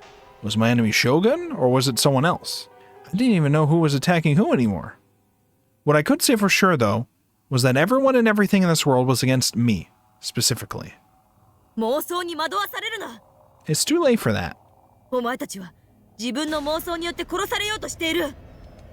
小杖、それ以上ディソードを使うんじゃない。負の物質がお前の心と体を侵食しているんだ。まともに歩けなくなっているんだろ。このままだとお前という存在が崩壊する。セナちゃんはコズピーたちの味方？ Are you our friend or not, Senna? That'll determine if you live. With a voice sounding like it was begging for salvation, Kozue pleaded for an answer once more.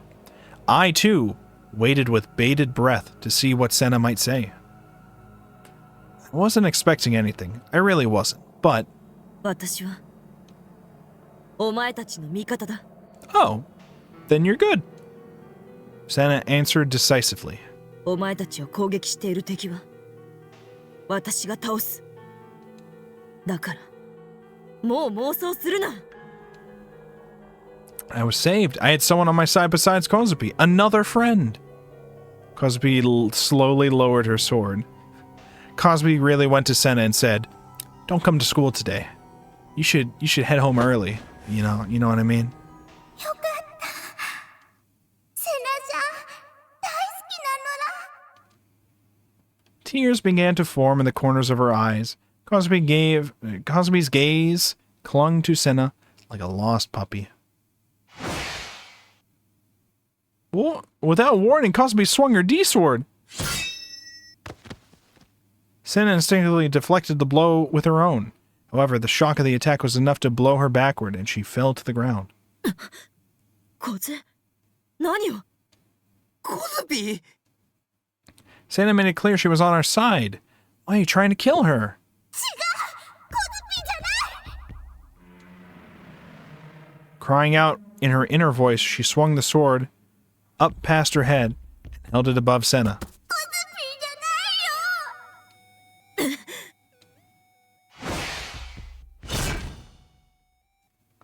She swung down with the intent to kill. With only a nanosecond to spare, Senna rolled across the ground, just barely avoiding being cleaved in two. Quickly getting back to her feet, she brandished her D-sword once again. 私を殺すつもりか、小杖。 She keeps saying it's not Kozue. Crying profusely, Kozue shook her head back and forth wildly in fierce denial. 違うよ。手が勝手に。助けて。セナちゃん、タクミちゃん。 It's the sword. Have you tried not real booting the sword? What the hell was happening to her? Seriously, what the fuck was going on? 負の妄想に取りつかれてしまっている。自分でディソードを制御できていないのか。 So, against Kozue's own will, she was now an indiscriminate killing machine? 小杖、ディソードを消せ。できない。できないの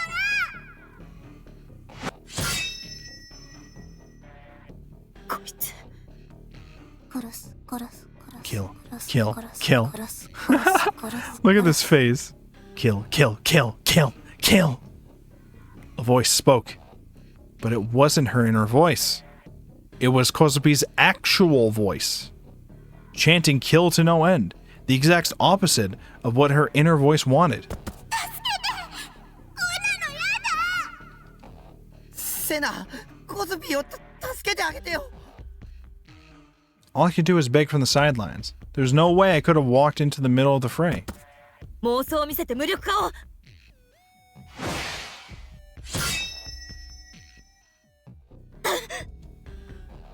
Kozue launched an unrelenting attack. But all she was doing was barreling around with her D-sword. It was a purely brutish attack with no aim, only one only a total idiot would use. 殺したくないのに、セナさんのこと殺したくないのに。 Despite her body staggering around, despite her feet drunkenly stumbling, despite her gaze not even facing Senna, Kozue's sword headed straight down towards Senna without fail, doing everything in his power to rip her in two. 殺す、殺す、ぶち殺す、ぶち Buchikoros. Buchikoros de aru. Lashing out at her with nothing but nonsensical attacks, her assault continued. Each and every swing was extremely heavy, yet sharp as could be. Senna was pressed for time. Her expression grew restless.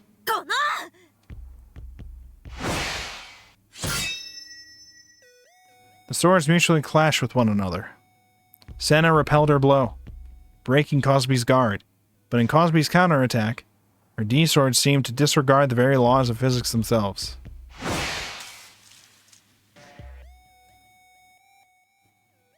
Thick blood sprayed from her slender body.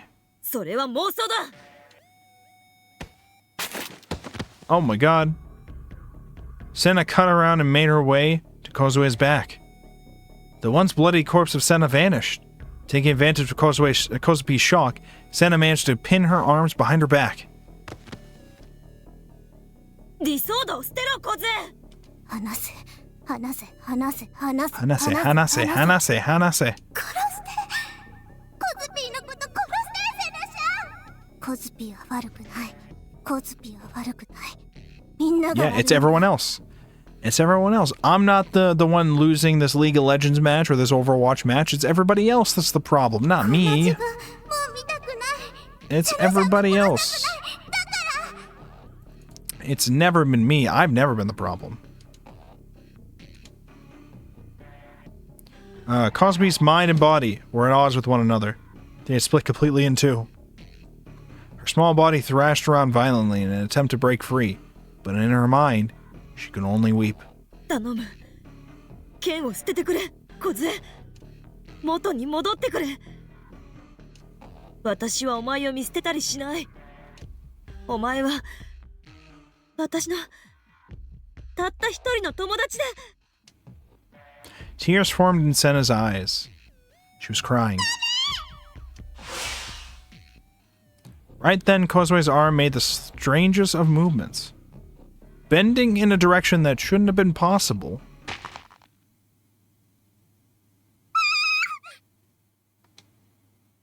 A dull crack could be heard as her joint dislocated. A muted scream came from her.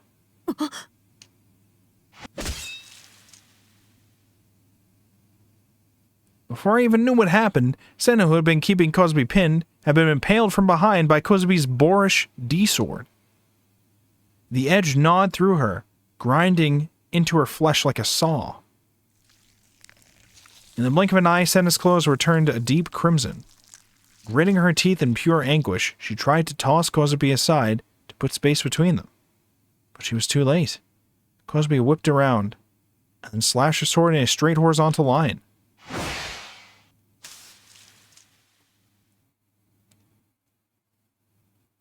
And the side of Senna's body was torn to pieces.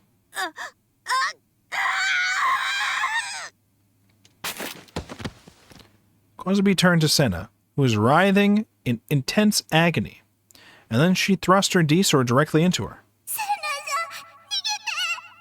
Shinjai.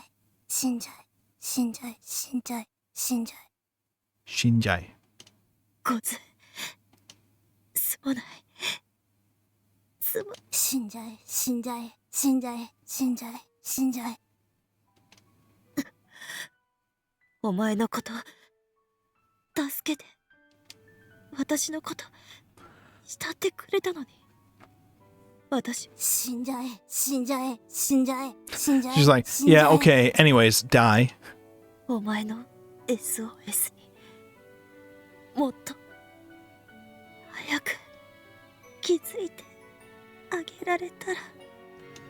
Kozueと話している時間が私にとって唯一。死んじゃえ、死んじゃえ、死んじゃえ、死んじゃえ、死んじゃえ。慕ってくれてありが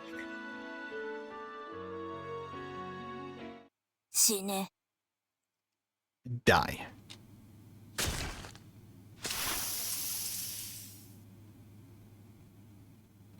I couldn't look straight at it.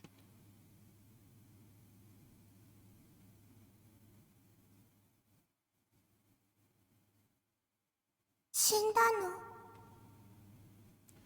Yeah, I think so. She was dead. Santa was dead, just like everyone else. Even though she'd been our friend, even though she could have saved me and Kozue, Kozue had killed her.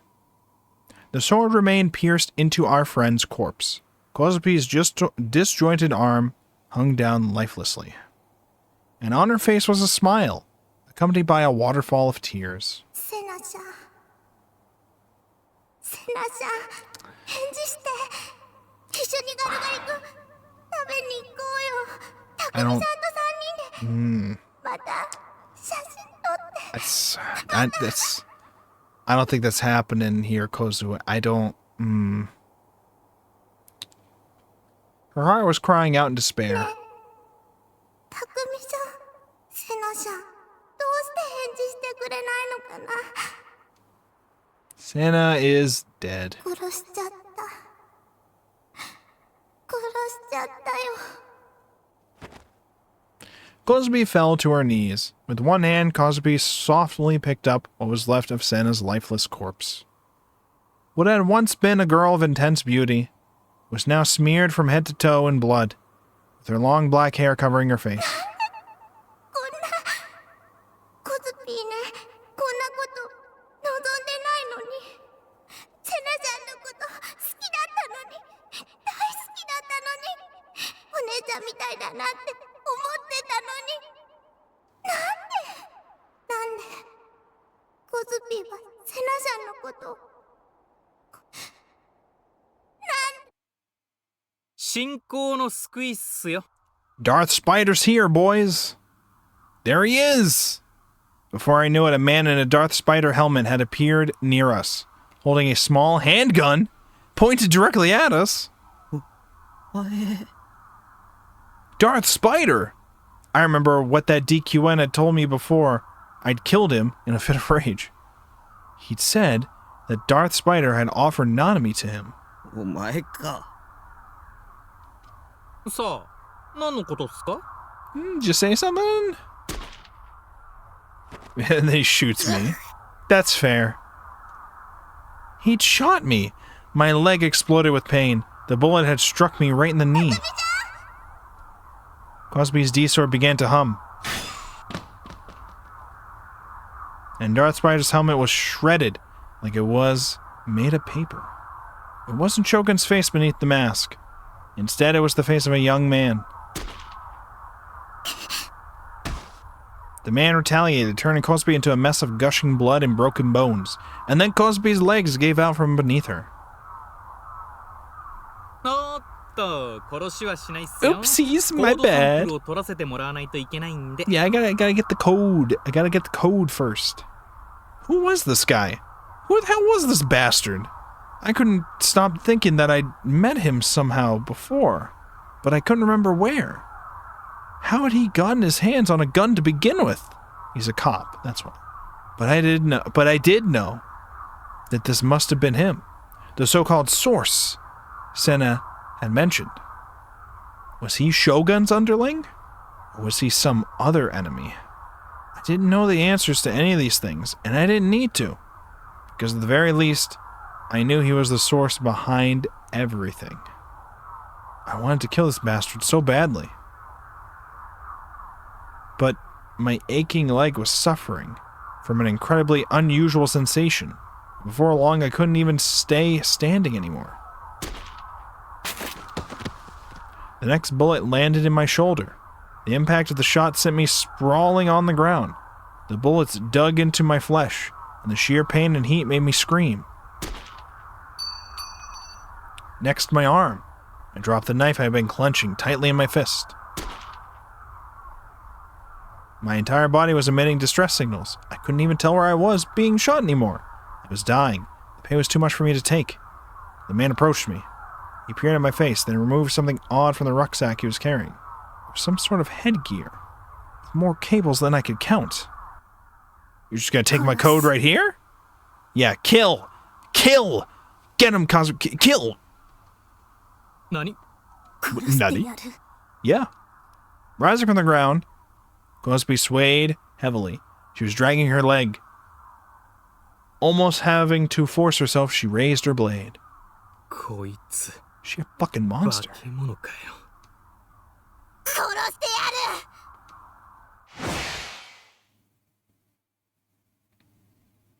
I heard the sound of the sword cutting through the air. It interlaced perfectly with the sound of gunfire.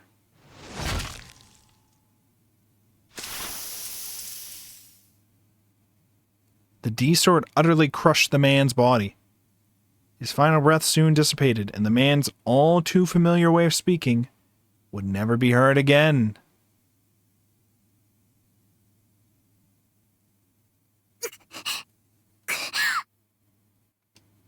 Moaning, Kozue coughed up a splatter of blood. Her chest was dyed a rich vermilion from the bullets of the dead man. And then, as if her strength had been sapped entirely, she collapsed face up onto the flower bed resting directly beneath her. A myriad of black particles began to envelop her D-sword, a hulking mass of sheer mayhem, inspiring awe to all those who beheld it. The truly beautiful, yet fearful blade gradually began to waver.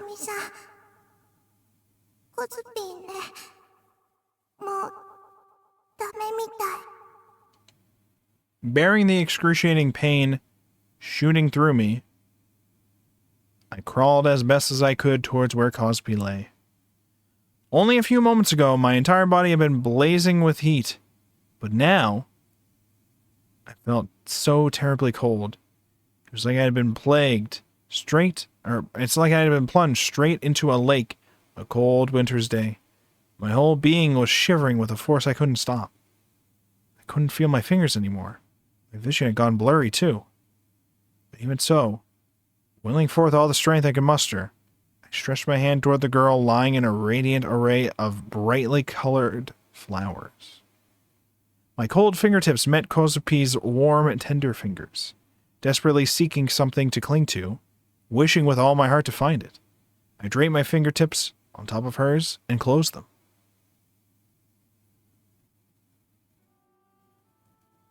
I found myself lying in the flower bed, just like Kozue. The stench of blood was masked perfectly by the rich scent of the flowers. I felt frigid, but found warmth through the soil on my back, as well as Kozupi's fingers. The sky was so very high above us, stretching as far as the eye could see. And for some reason I... ねえねえ。空がとっても綺麗だよ。まるでブチュブチュさんをたくさん Yeah, 散りばめたみたいで。 it's a whole bunch of clickety-clackities, Kozue. She was right. The sky we saw shifted hues endlessly. Just like she'd said it, it was like there was an array of colorful beads overtaking the sky. From my pocket, I retrieved the cell phone strap that Kozue had given me some time ago. I had only just remembered that I didn't even have it. I took the cell phone strap in my palm and clasped her hand once more, embracing the strap in the middle. I wasn't strong enough to maintain a solid grip anymore, but it didn't matter. コズピーもあんな風に空に浮かぶブチュブチュさんになりたいな。 You can. Throw away your piece of shit body. Throw away this piece of shit world. You can be a star if you truly wish to be. If you do that, you'll never have to worry about the pain or sorrow ever again. If you do that, you'll live in peace and tranquility forever. たくみさんも一緒に来てくれる？ I don't think I have a choice in the matter, so sure, why not? Of course I will. I'll always be with you. You were the only person who didn't betray me. You were the only person trying as hard as you could for my sake, even until the very end. I'll never betray you. I'll stay with you until the very end, which is very soon. あのね、コズピー。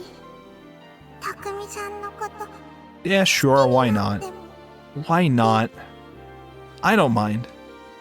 My consciousness was fading, but I answered all the same. I realized the hand I had been clasping was slowly beginning to lose its warmth.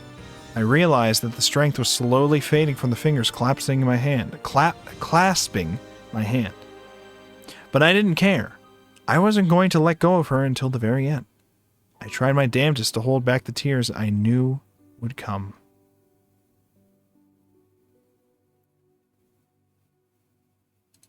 The sky I saw turned a pure white.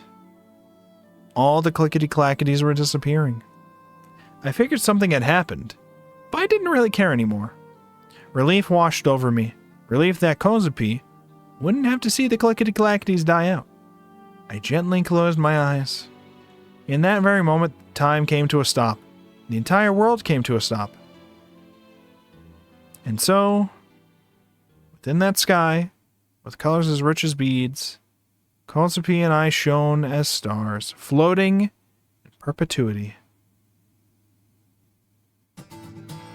We did it, gamers. Another ending down. We did it. A disease that leads to slaughter. And oh boy, was there a slaughter. It was massive. It was insane. We don't deserve a happily ever after all that, by the way. But we got it anyways. One might say, but you were deceived into killing them. It's okay. We killed a lot of fucking people. A lot of fucking people died. I don't know. I don't know.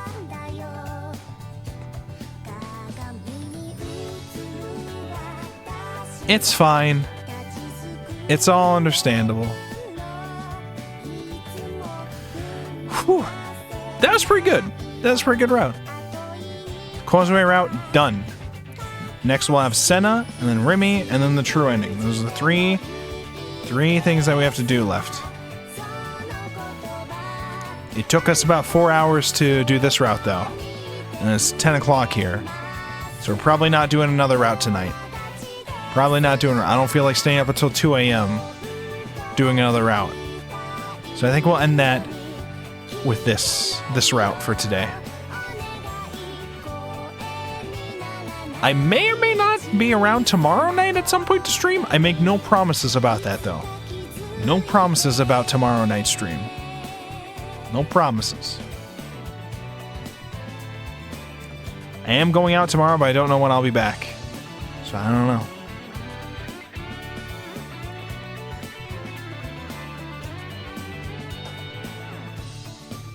Look at that little ending CG. Aww. We did it, gamers. And they put the Magus like it's like in her hand. No, that's nice. It's a nice little thing. It's a nice little touch. It's nice. Achievement unlocked, a disease that leads to slaughter. Reach Kozue's ending. Apparently, the translated version with the patch we have on translates it to the sickness unto slaughter. Okay, well. We did it, gamers. Oh my god. Wait, can I read the tips for the new thing that we got? Snowdrop. So instead of a snowboard, snowdrop. The excessively violent design of Kozue's sword represents the very soul of Kozue, who has no mercy for those who seek to harm her. Kozue is small and weak, so as a result of her intense desire for the power to protect herself, she materialized a gigantic weapon that was the exact opposite of her physique. In addition to its size, it is specialized for combat. It automatically provides a target based on Kozue's will, then draws the most efficient trajectory to demolish them. This is why whenever Kozue wields the sword, it appears as if the sword is swinging her around, because it's very efficient. It is the most efficient killing machine ever. That's just how that works. Oh, look at all this stuff. So we have 60 hours of total playtime. 81% of the album achievements are done. We've seen all the whose eyes are those eyes. We've reached 6 out of the 9 endings. So we still have to get Santa's ending, Remy's ending, and then the true ending. So we still have 3 more endings. Wow. Wow. Thank you so much, everybody. We're coming to hang out as usual. I appreciate you all. And we're going to be wrapping it up there for tonight. I will potentially see you guys tomorrow. I make no promises about that. It's not in the schedule. But there is a chance that I might be around at some point tomorrow night. And if I am, we may or may not do the center route. Again, no promises, but it's a potential possibility. So, anyways, I will see you all later. Stay safe, and good night, everybody. Goodbye, stream. Goodbye.